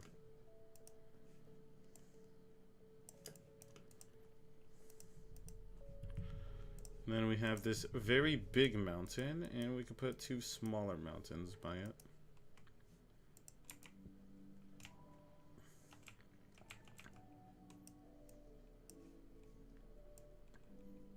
So I know this section of the forest gets deleted, but so be it. I'll grab this mountain and make it a bit bigger.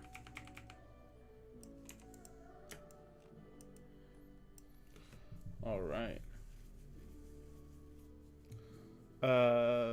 Let's see. All right, I'm gonna go and start cleaning my room and washing my sheets. Go for it. I'll be present, but not type as much. No worries. Not a bad idea for the Forest of Illusion Medic. Yeah, pretty good.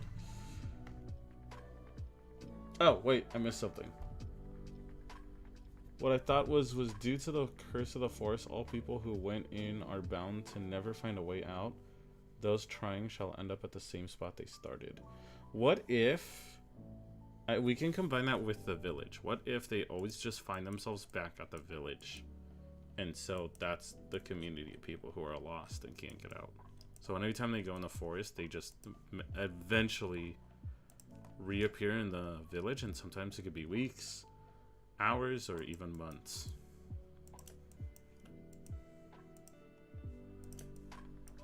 Alright. Let's decide if we want to change the color of the water overall, because if we're going to do it in one place, we kind of want to do it everywhere. But there is some nice still water that you can place. I think it's this one.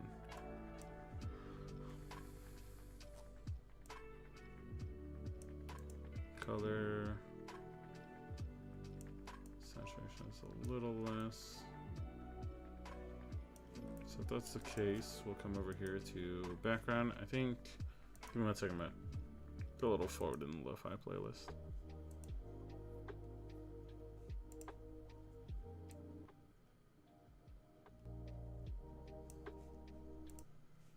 Let's play this playlist instead. We're gonna go with no music for a little because YouTube's playing an ad, and now we're good.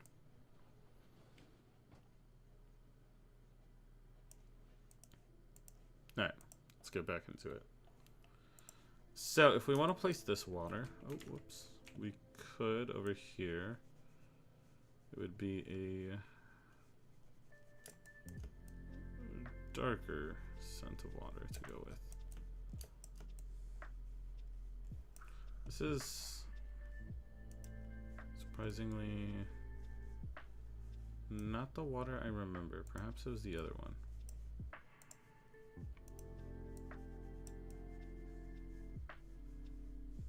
Oh yes, it could have been this one. So we could use the idea of stillless water, no waves, as such representing no life. It's a little tougher to blend water because you don't have the same tools that you can use on land where you can place like a tree or a mountain.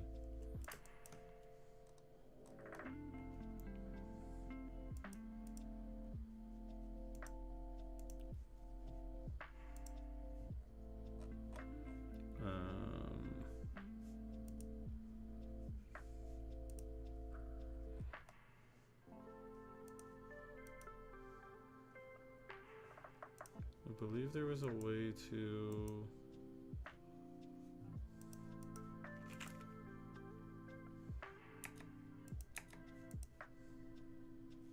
do only what I've seen, or only what I've used.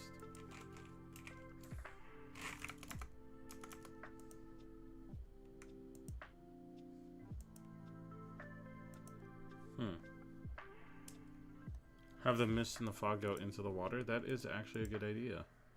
Actually, I like that. And that could be some good transitions too. And this is where we can also go back to the boats and place some pretty cursed and shipwrecked ships.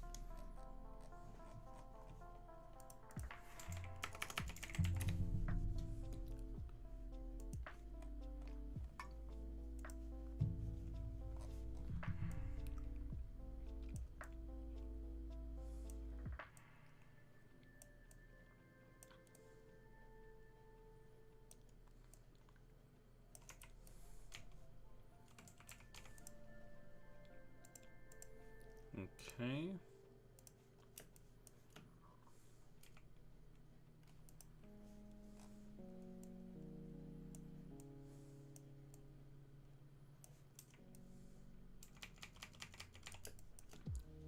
And then we're gonna go for shipwrecks. Right over here.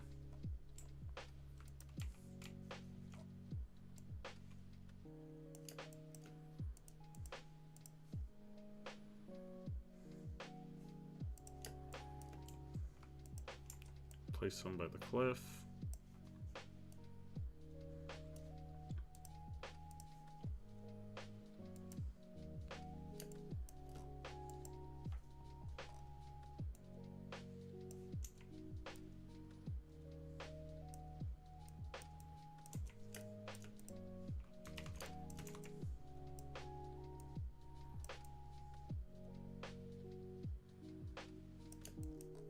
Okay, now we want to start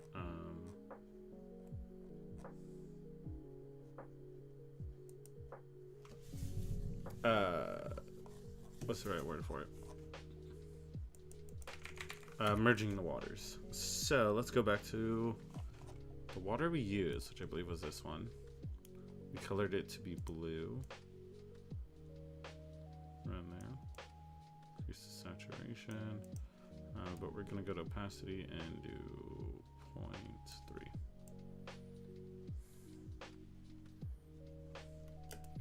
I come around the edge here. And once again, get some spots. Just go over and click, give it some different coloration.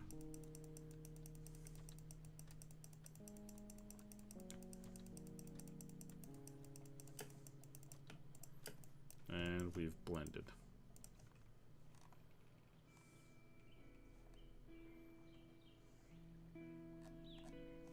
All right. We've made it work. That's good work.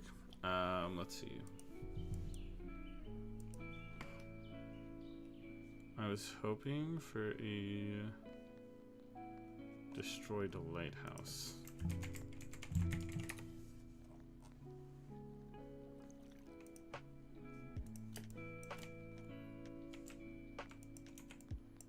I'll place this one, but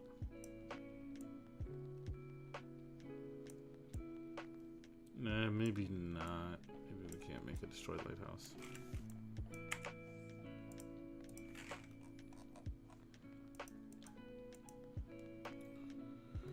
Do you think the mist would work the brighter water leading into the darker seas? Dark water close to the pirates' land seems slightly jarring. That's the thing I want to avoid.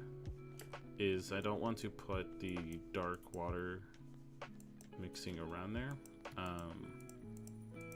So I've created the light or the brighter water. So what I could do is increase the opacity like 0.7, and then come over here and do this.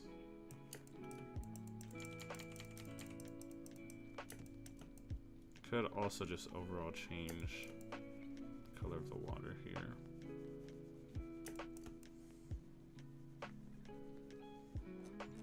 I think in general merging, okay, I feel like merging what we have with this color at 0.7 low key is actually really good. Alright guys, we're about to do a worldwide overhaul.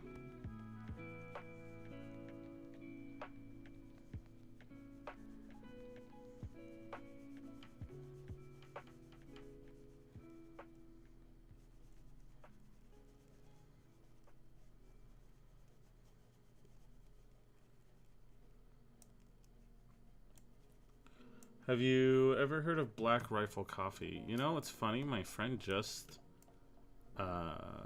gave me a couple bags. He works for them. And so he told me, hey, I'm going to send you a couple bags to try them. So I've tried very recently, 2 or 3 days ago, I've tried the standard one. Very delicious. I was a big fan.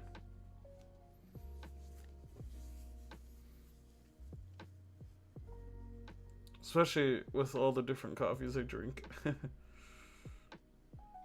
It's funny because he works for Black Rifle, but his brother works for Starbucks. So they sent me a big crate of coffee. Obviously, all the Starbucks ones are at the back of the shelf right now. But they have a rivalry going on.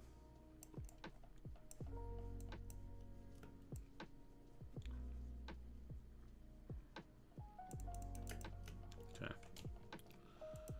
I think we're overall fine for the most part here.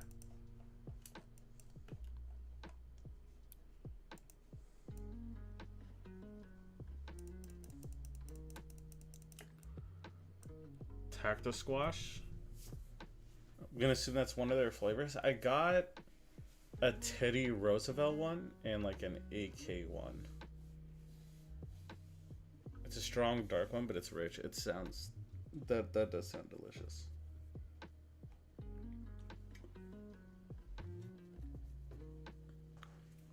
As you can tell based on the channel name, I am a big coffee enjoyer. All right.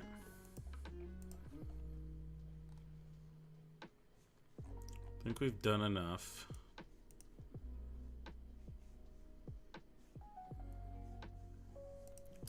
For at least a fourth here.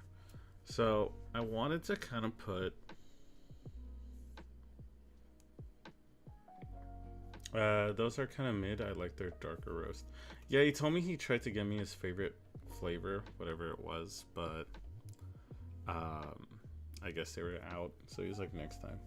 Lighthouse adjacent to a lone ocean mountain, maybe that could work as a respite amidst the heartless sea. Oh, that's a good idea, Keith.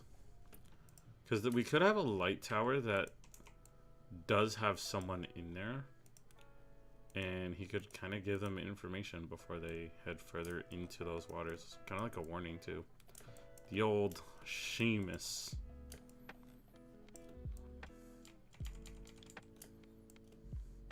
Question is, do we put it here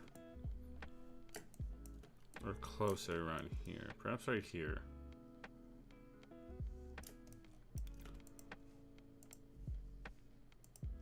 We're gonna add more shipwrecks, and this could definitely be like an old port that once existed.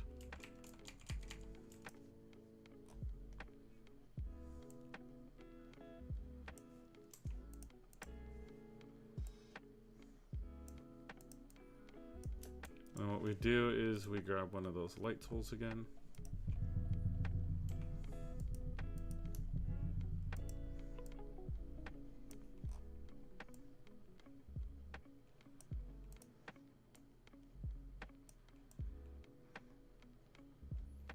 I don't know if putting it under like this would work. Yeah, it definitely doesn't. Okay, we try a different shape.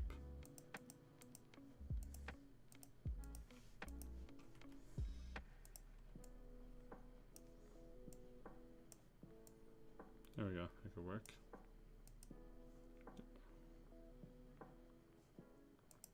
Actually, what if I grab this and I curve it? Ooh, look at that.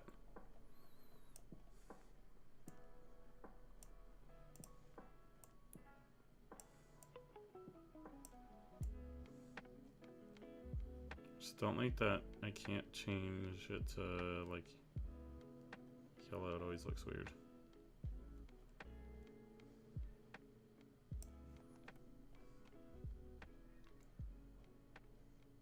The northeast looks like a 10 out of 10 so far.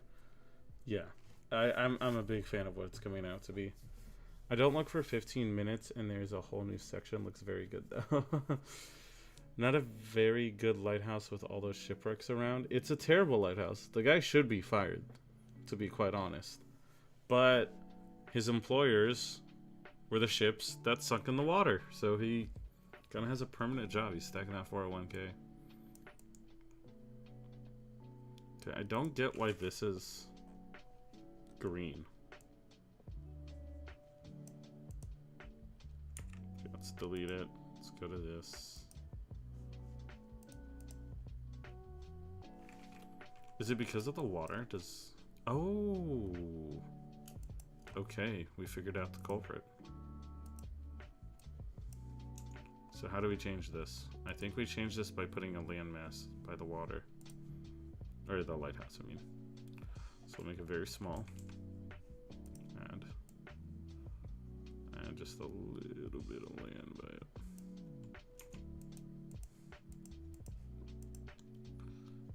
I don't like that it has this border. I remember there's a way to get rid of that.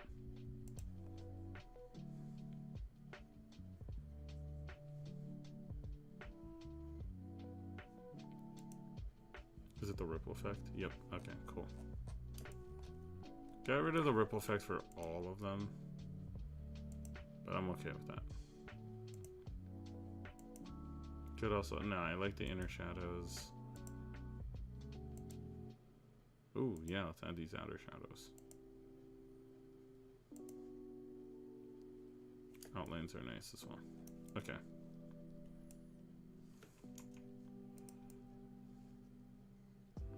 So we need to also add some here, I guess.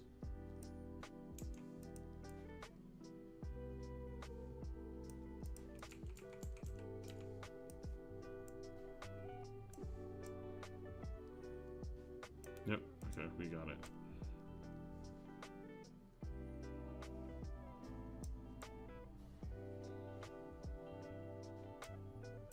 No, we don't need to mess with the contrast. We can lower the brightness a bit.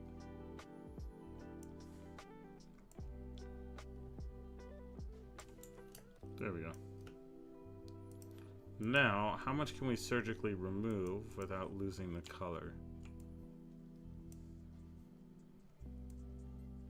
I don't get the green. That's so new to me. I've never experienced it changing colors like that. It's okay. We'll just add a nice little island here. We're gonna make it very rocky though. Wrong place. Use this asset. We could use it as well.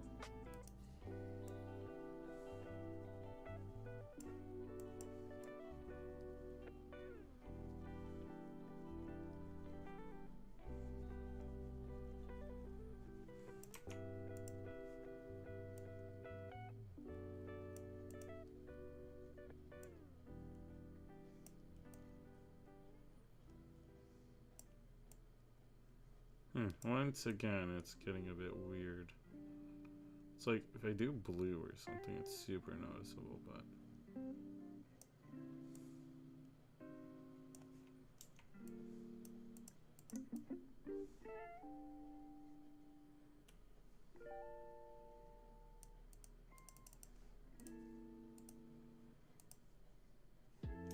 Well, I think now is actually the time where...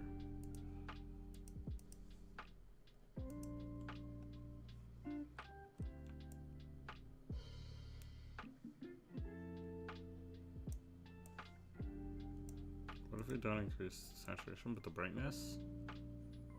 Oh god. We made it evil. Guys, how crazy would it be if this tower was a mimic?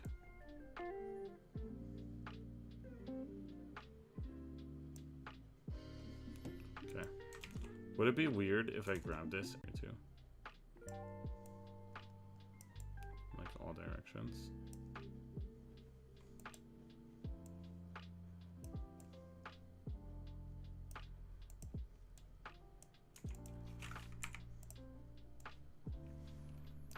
Maybe this is a good idea, right? It's getting kind of work. Yeah, we'll keep it for now. Let's see.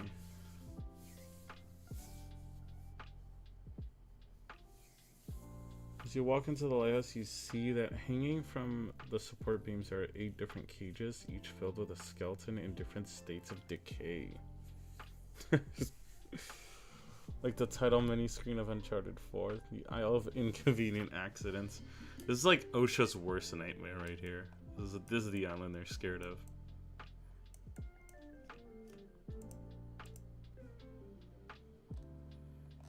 Alright.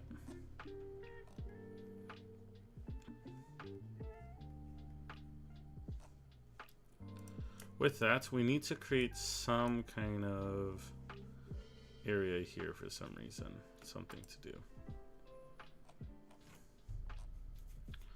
Could make it mountains. We could make it filled with cave. Well, we could put a cave here. This will just be a nice little plot we can put in. Do we know what it does? Absolutely not. But could be a plot point later if we ever need it. And that is a cool part. Boom. Let's think here. Actually, I like these caves more. It's more structured to be one.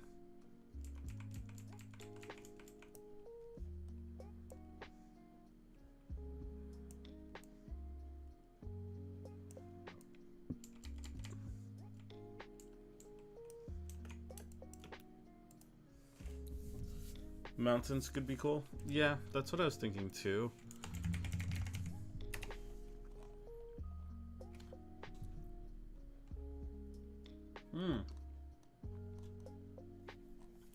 We could make it mining mountains, like a quarry out here. And so kind of people from the mountains know to just not go beyond it. Because that's what they see as like a cursed land. Nope. YouTube's playing an ad. There we go.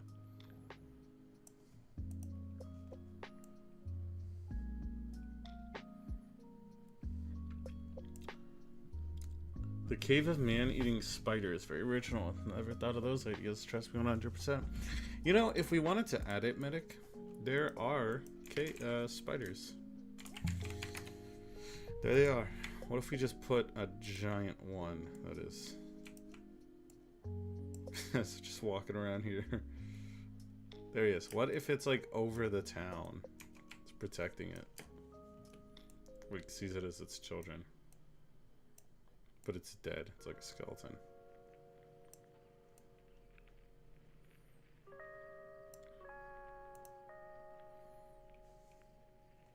How horrifying is that? You wake up in a town and just realize there's a giant spider around you guys.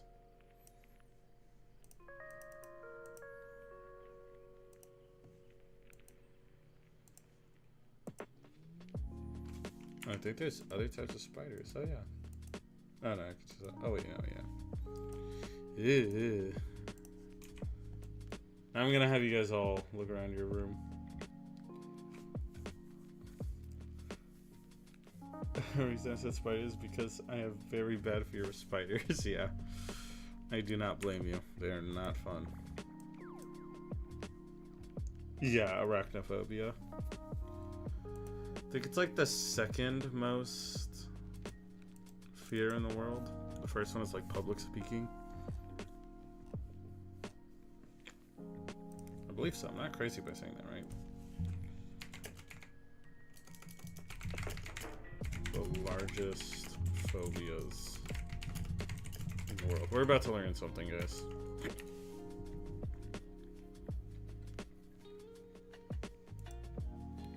I don't know if very well-minded is a good source, but we're going to trust it today. Well, it's definitely the most common. Do they have like a ranked?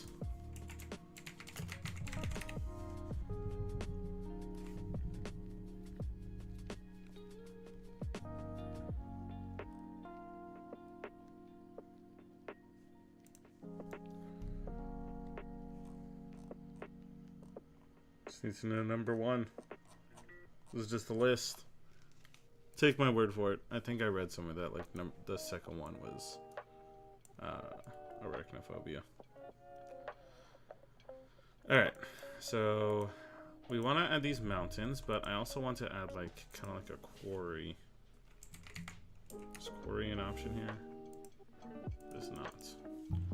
Unless quarry's with 2 R's. Maybe I'm trolling. No. Qua?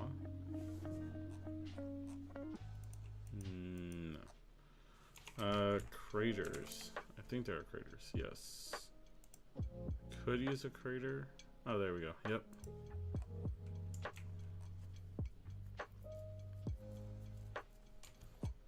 It is massive.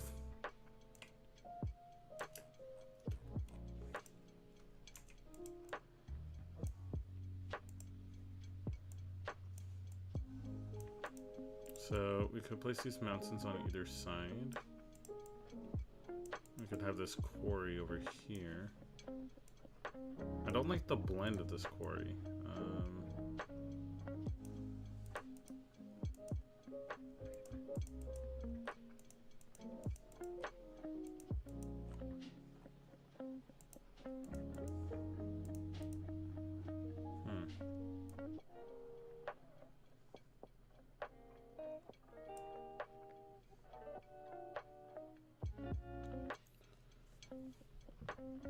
I also do not enjoy the deep sea with no land in sight. That is terrifying to me. I'm with you on that one. It is, I think it's thalassophobia. It's like the fear of deep water. I call it common sense, but mine,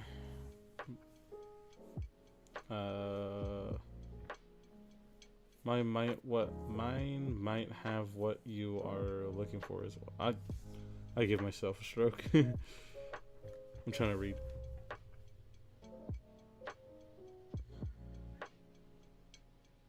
Oh, mine might have what you are looking for as well. Yeah, no, I just couldn't read for a second. I like the crater though. Yeah, I think the crater could be a nice quarry since we're establishing kind of these mountains that they're going to be mining at. This could be a quarry that they're digging in, which means we can also kind of change the color of it. There we go.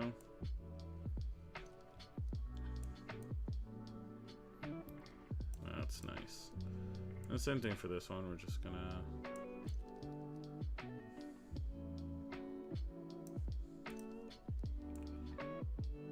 let's do this.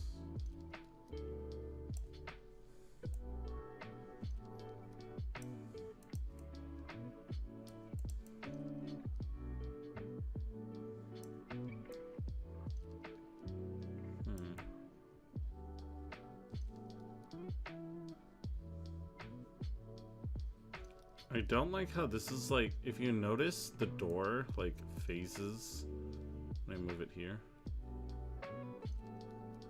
In that case, what if I place the quarry under? Yeah, let's do that. We'll shrink these a little bit.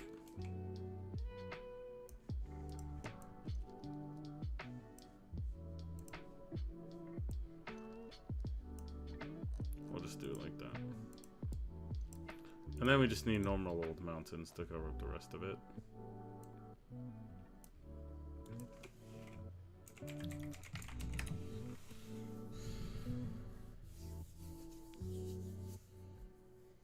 Yeah, unknown water under me, like you gotta swim down and see what's down there.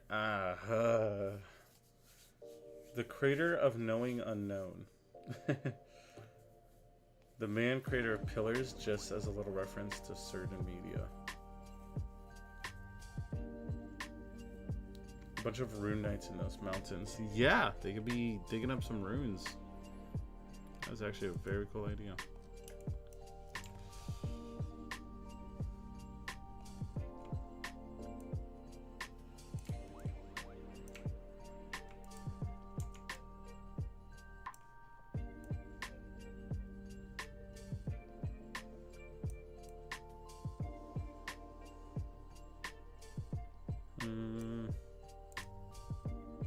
Change this track a bit. Not quite vibing with it.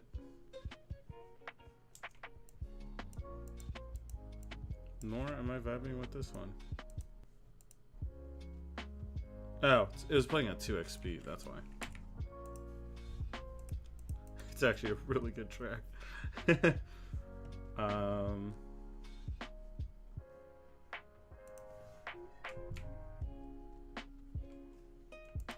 you want to go for beige or...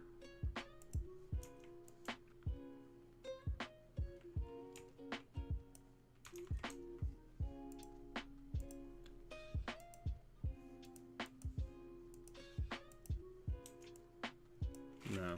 I feel like we've used these mountain assets a lot. I think from this point we grab this cliff essentially, put it here, we're gonna invert it.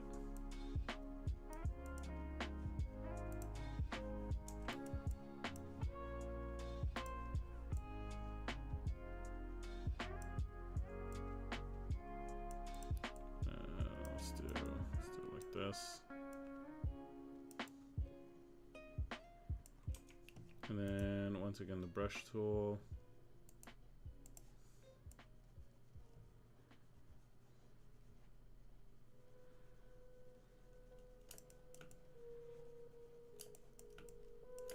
Now I just want to expand the forest pretty much rather than putting more mountains here.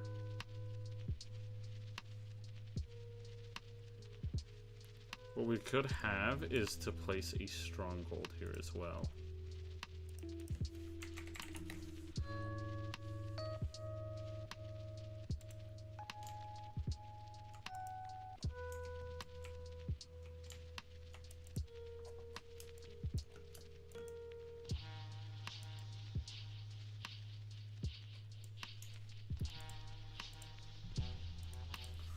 Let's go for camp.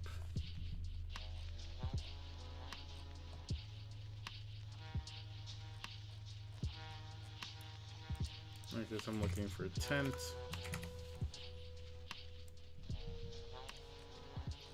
Oh yeah, so what I'm thinking with this one is it's gotta be a nicer tent. Really? Huh.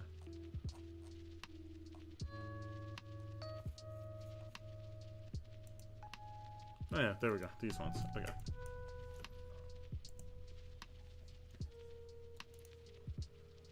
If you get the reference and I salute you, the loading. I don't, I'm so sorry. Alright, we're gonna place some tents here though.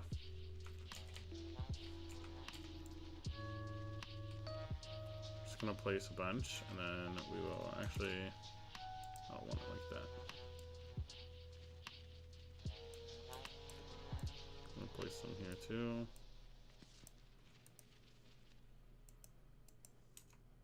Oh, actually no, there is that other thing we found.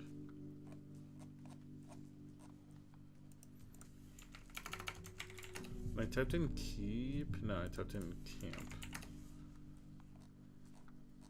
Okay, this one we're gonna throw in the quarry itself.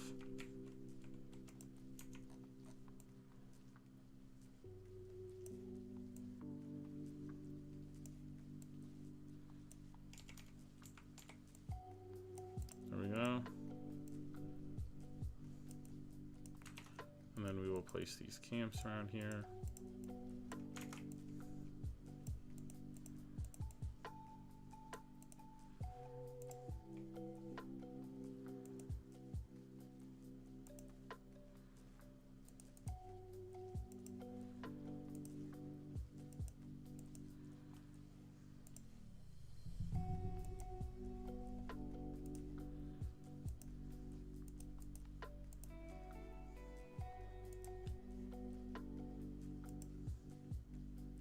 All right, and essentially we can decide that this is essentially a mining quarry that some company clearly wants whatever is in there to mine for its resources.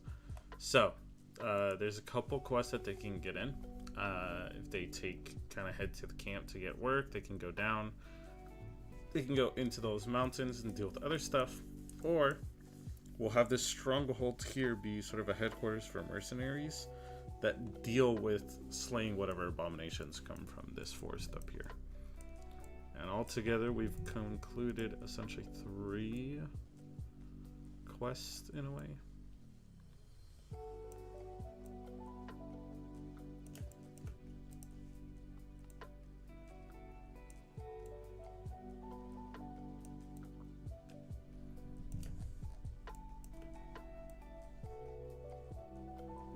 Let's make it a little more gray.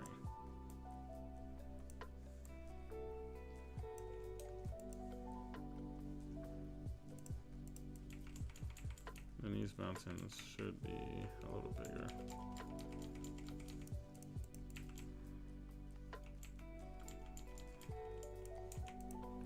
All right.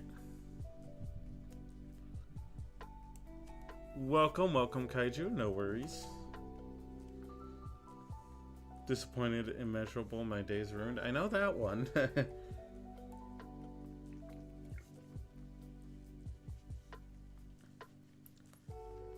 Maybe it's a bit much of a reference for people who don't watch the show.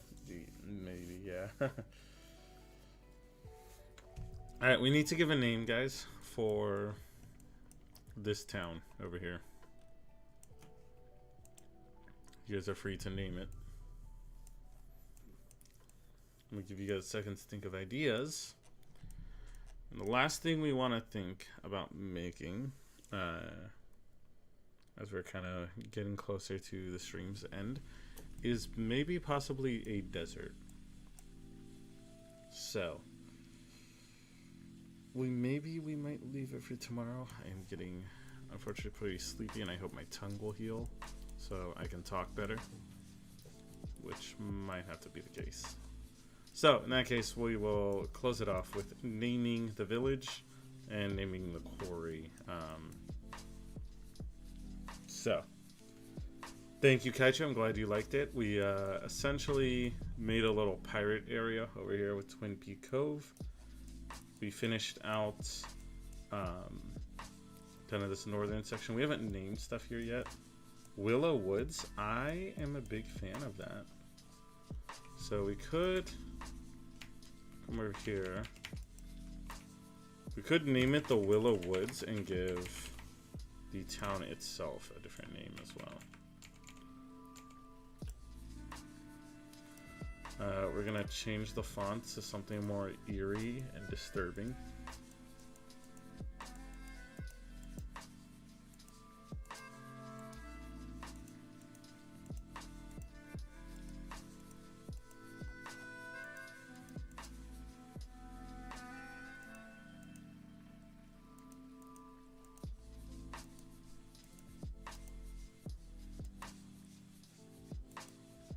I kind of like this one.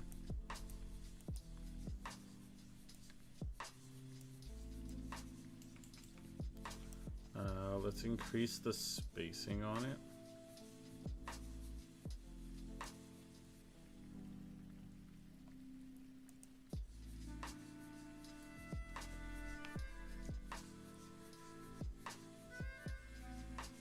I have no name for the dark forest, but I have a name for the ice mountains.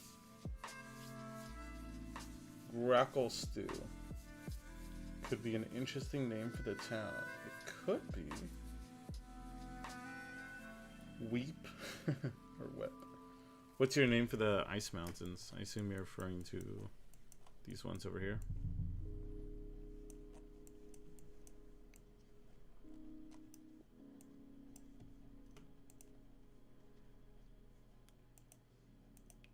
Let's go for a gray. Touch on the Willow Woods.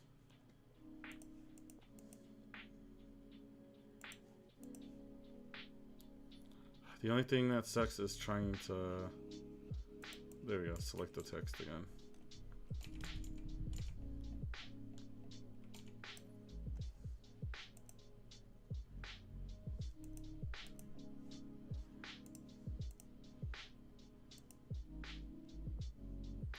I had it. There we go. Yeah, let's bold it so it looks noticeable.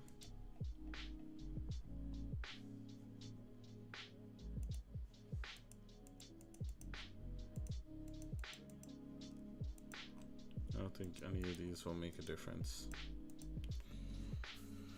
Grimfort could be another one. Ooh, I do like Grimfort.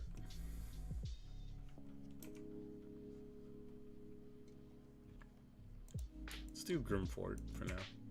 That's a good one.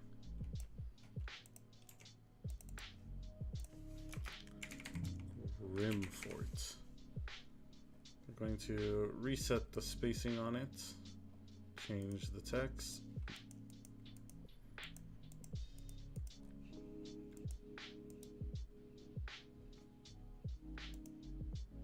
That could look nice. We're going to take away the bold. Increase the size. We actually maybe want to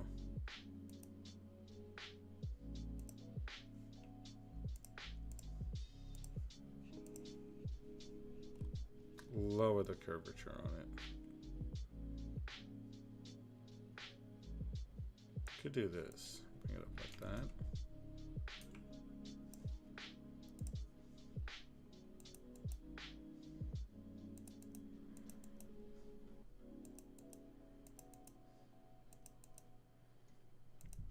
We'll keep it white.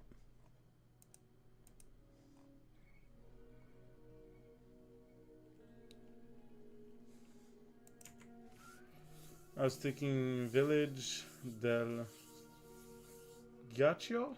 Is that how you pronounce that? Ghiaccio? Nope. Once again, the lo-fi track is now playing an ad. I could be butchering it.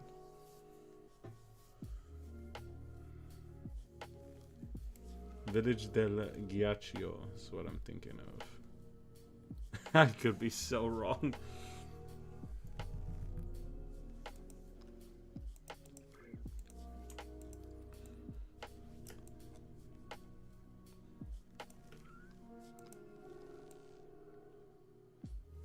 Bit of Italian sprinkled in there. It definitely is.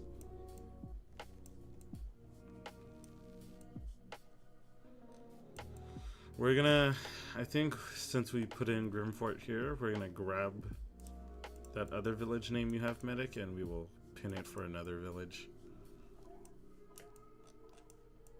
Alright. The last thing I want us to do is possibly name the quarry.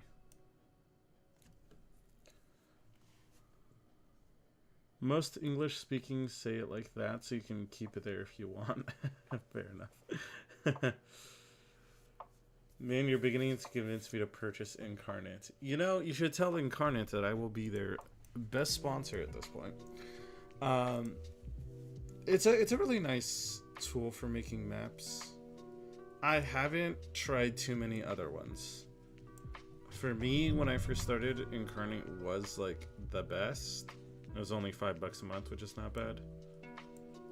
Once you generate your map, like once you make your map and you export it, you can delete your subscription. They will not get rid of your map. You just can't use any more assets to update your map. But you can export your map once you're done with it and then no longer have to pay that $5 a month. For the Dead Lighthouse, Point Hollow. Ooh.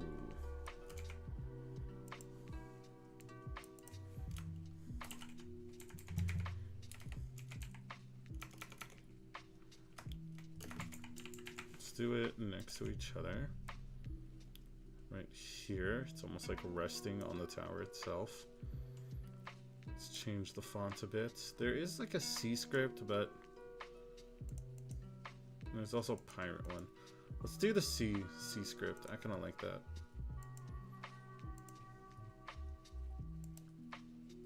Give it the shadow. The only thing we could also do is mess with the curvature. We can make it curve really, really.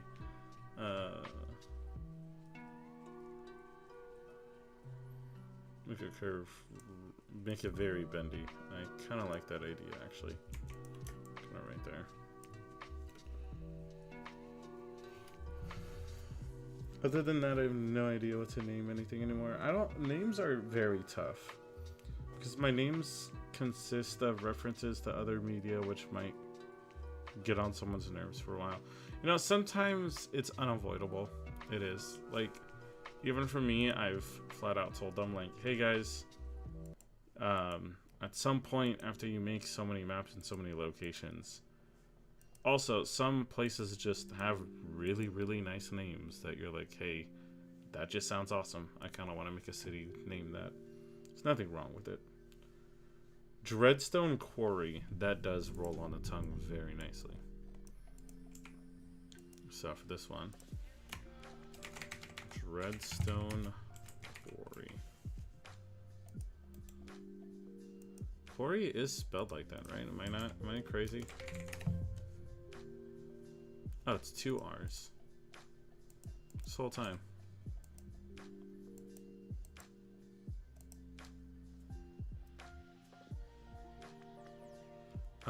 We could do Deadstone Quarry. Yeah, let's do Deadstone.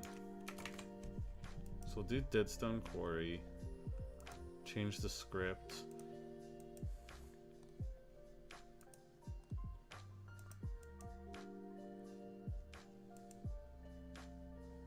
Ooh, so if we do the Caesar dressing one, it kind of looks almost runic or stone. That kind of looks nice.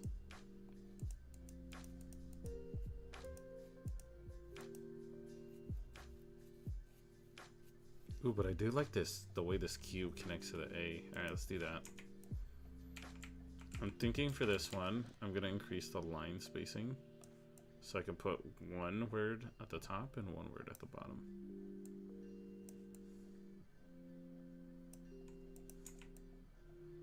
We can essentially have the middle be the quarry. We can come to Dreadstone Quarry as we edit that. Do we want a bold? No. Do we want a shadow? Yes. Yes. You can change the color a bit.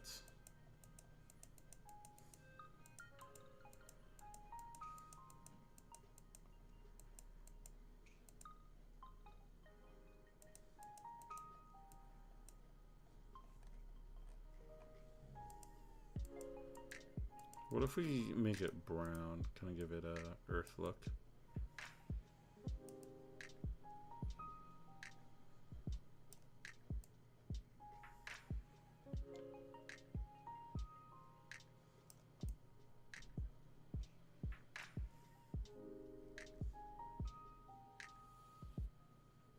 Yeah, I think that one right there is good. I like this. I like this a lot. Gotta move it to the left a little so the E shows. Actually, let's move the mountain. There we go. For example, Gaccio is a reference to a character from Golden Wind with the ice abilities. Oh, I do like ice. There he is giving off that it had an undead evasion in the past, hence the dead willow trees idea for the lore. That's another solid idea. We talked about earlier also that if you go into this forest, you'll essentially be lost forever, and you end up at this village, which is now Grimfort. And everyone who ends up at Grimfort is stuck at Grimfort. If they ever try to leave, they aimlessly wander the forest, sometimes for days, sometimes for months, until they eventually end up back at Grimfort, no matter what they do. This is the world we should play a one-shot in. That is not a bad idea. It's kind of what I'm thinking, is slowly but surely we build out a world with chat and host multiple one-shots in it. Each can take place in different areas with different people, and then perhaps sometimes we can have some people meet up from different groups. That could be a lot of fun. Yeah, I like that idea a lot too. The only issue is if we build out the lore, the players have, like, everyone who's here in this chat building it out kind of has an idea of what's going on, which is the only issue with it. But they're one-shots. It's not a big deal. There's a cool idea of how one would get out of the forest. There's a, yeah, that'll be the challenge. If you have an idea, let's hear it.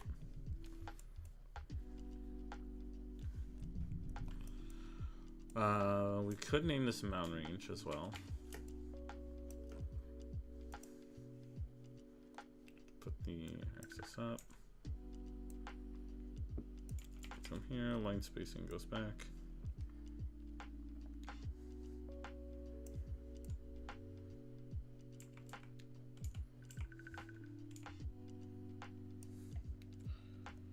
You basically make it the same as in Breath of the Wild, where you need to have a torch and have to follow where the fire blows.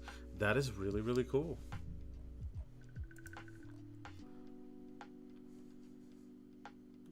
You could probably make it connect with the fog in some way.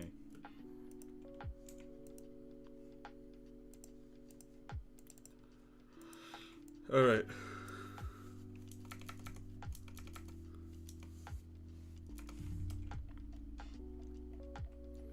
If I had to choose a quick name, it would just be something like Dark Tipped Mountains, Dark Tipped Peaks. Oh, what if we call it the Oblivion Peaks?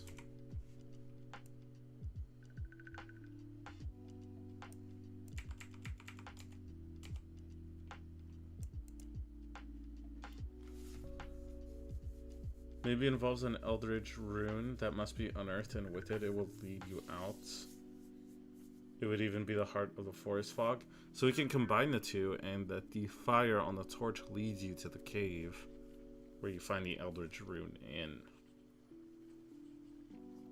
And then, well, when I said, well, yeah, we're building the lore together, so I might as well tell you guys what I'm thinking, because it would be lunacy to try to keep secrets as we build this, but the players could face a decision with that rune. They could use it to either empower themselves in a way, or they could use it to free all of Grimfort from the forest. And so that's where you can present the players with a choice. Do you use it for yourself for personal power, or do you use it for those people but have to lose out on that reward? Yeah, let's change the color. Yeah, I think both putting Medic and Kaiju's ideas together. So Medic with the torch that leads you to the cave, and then the cave has that rune that you're talking about. This is what I mean, guys. Whenever we work together, that is when we make the best content.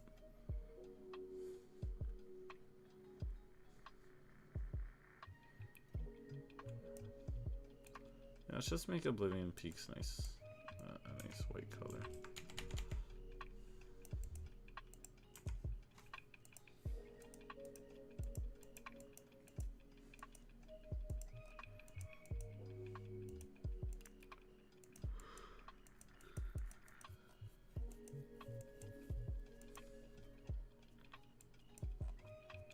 I think it's fine with that. It was right here. And there we go.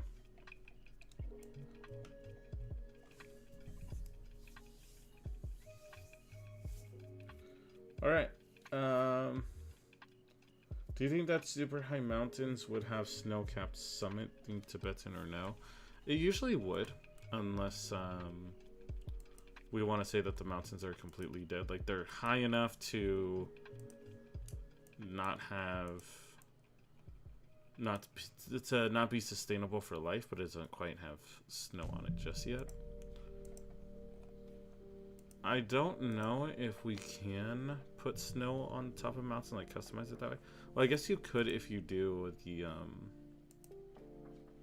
well, let me see, because didn't we find out that you can, oh yes, so if I theoretically get rid of that and I do snow,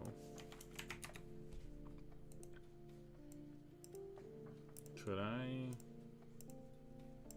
just not, oh yeah, I could color it a bit. It, for some reason, only selects specific areas. It is an option. I usually, what I was saying when we first started this, I only want to do like one snow mountain zone, which we have right here, just to not have to keep explaining snow over and over and over again. But actually, I kind of like this color mixture here that we have. If I do background, does it change? No. Yeah, I think we keep it like this. This is actually cool. Good idea. Good idea. Alright. Hey Midnight, if you don't already, I could create a document and organize it with the lore we have so far so we can add it as we go. That's the cool thing about Incarnate. There's this note tool right here that we can grab, and we have 0 notes so far, but we could place it right here on Grimfort, and now we can start writing. And then I can place one at Deadstone Quarry. I can place one, let's say, at the Lighthouse. And then when I'm playing the game and you guys are, say, wanting to go to Grimfort, just click N, all these notes pop up again. I'm gonna delete that one. There it is. And then I can just click on it and all this information is saved right here.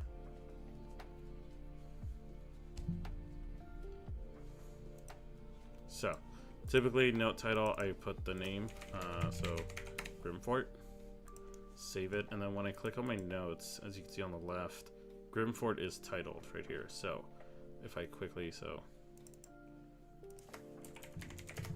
Point Lookout Tower,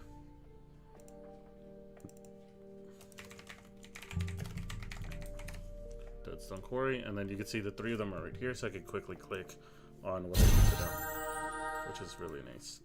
The Talenton X, oh, like talented, I think. Thank you for accepting the quest. Welcome to the guild. Lovely to have you.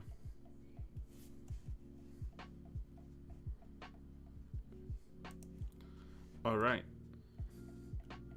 It's very handy. It very much is, because again, oh my god, that would have been bad if I exited out and missed out on 800 changes. That would have been a end the night in disappointment and anger angle. So we're gonna go ahead and sort of end our progress for the map on this side, but I will show you how it is very useful. I made a video that was about taking notes, essentially, or how to make notes rather. So I can show you guys why it's very useful to have the note tool. Almost 300 subs. Am I really? I saw that I recently broke 200, and that made me that I was very happy to see that. Okay, this is obviously an older edition of the map, but if I click on the notes, you can see I have a lot of information that I wrote over the time of making this campaign. But it's useful because, for example, like the Citadel is a very large part of my campaign, so when they finally went there and I clicked on it, I had all this information that I can pull from that I was able to use to run it pretty much. And so this is what I mean by leave my world kind of open-ended. So for the start of this campaign, they kind of started in these 3 villages. They had a choice and they all met up eventually over here. And then I asked them, like, where did you want to go? And they would say, like, hey, I want to go to, you know, Enderall. And then I can come over here, grab Enderall, and see all the information I need to be able to do it. So that was a very... That is my favorite part of Incarnate, is the note tool with the map. Makes it kind of like an all-in-one purpose to run your campaign.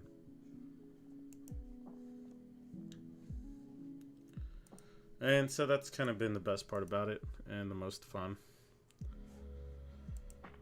I have to say that the map, even though not finished, looks very good. And it's going to look so good when we put things together. When we name all the mountains, when we have all the locations, the different biomes, the details, that's when the maps look tremendous. And naming is a very big thing once we put names in it. Oh, you can explain it at Oblivion Peak with the mountains that reach high to the sky, meaning there has to be snow. Yeah, no, that's very true. But again, I ain't reading all that. I don't blame you at all. The good news is when you're a player, you're told it instead of having to read it. So that's the fun part, at least. Hey, the algorithm gods delivered your what's your favorite class is about you, and now I see that you're streaming. Awesome. I am glad to have you here. I'm glad you enjoyed the video. Unfortunately, you have come near the end of the stream, but I usually stream kind of towards the end of the night from my perspective, which is Pacific time. So on average, I try to be on like around 11 p.m. and then I kind of go at least until 1 in the morning, sometimes 2. Last night, I think we went for like 3.5 hours. But if you enjoy D&D and gaming, then this is the spot to come in at. Happy to have you here. Very quick explanation. If you see me with the wizard, I'm talking about... Oh, guys, I can make the wizard big now again. And since I'm talking, I can make myself huge. If you see the wizard, I am talking about D&D content and doing D&D content. If you see the knight, I am doing gaming content. So you can kind of know the difference between that. So very quickly, when you tune into the stream, if you see either one of these, then you will know which one the stream is about for the day. On weekdays, I will probably do more gaming stuff because I would not be able to stay up for as long. So gaming is very easy to kind of play and then be able to put down.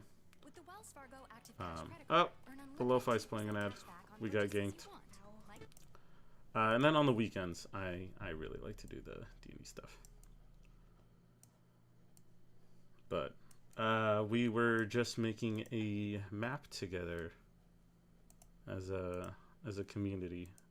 So we'll continue that over the week. We have, I think, we've made 3 or 4 zones together. We have an entire continent, and then the idea is maybe at the end of it, once it's all built, we can do a one-shot together with it, which could be very, very exciting. But on that note, it is pretty late, at least for me. Which software? I use Incarnate. I actually moved the chat from my stream. I use Incarnate. I could show it off very quickly here. Give me 1 second.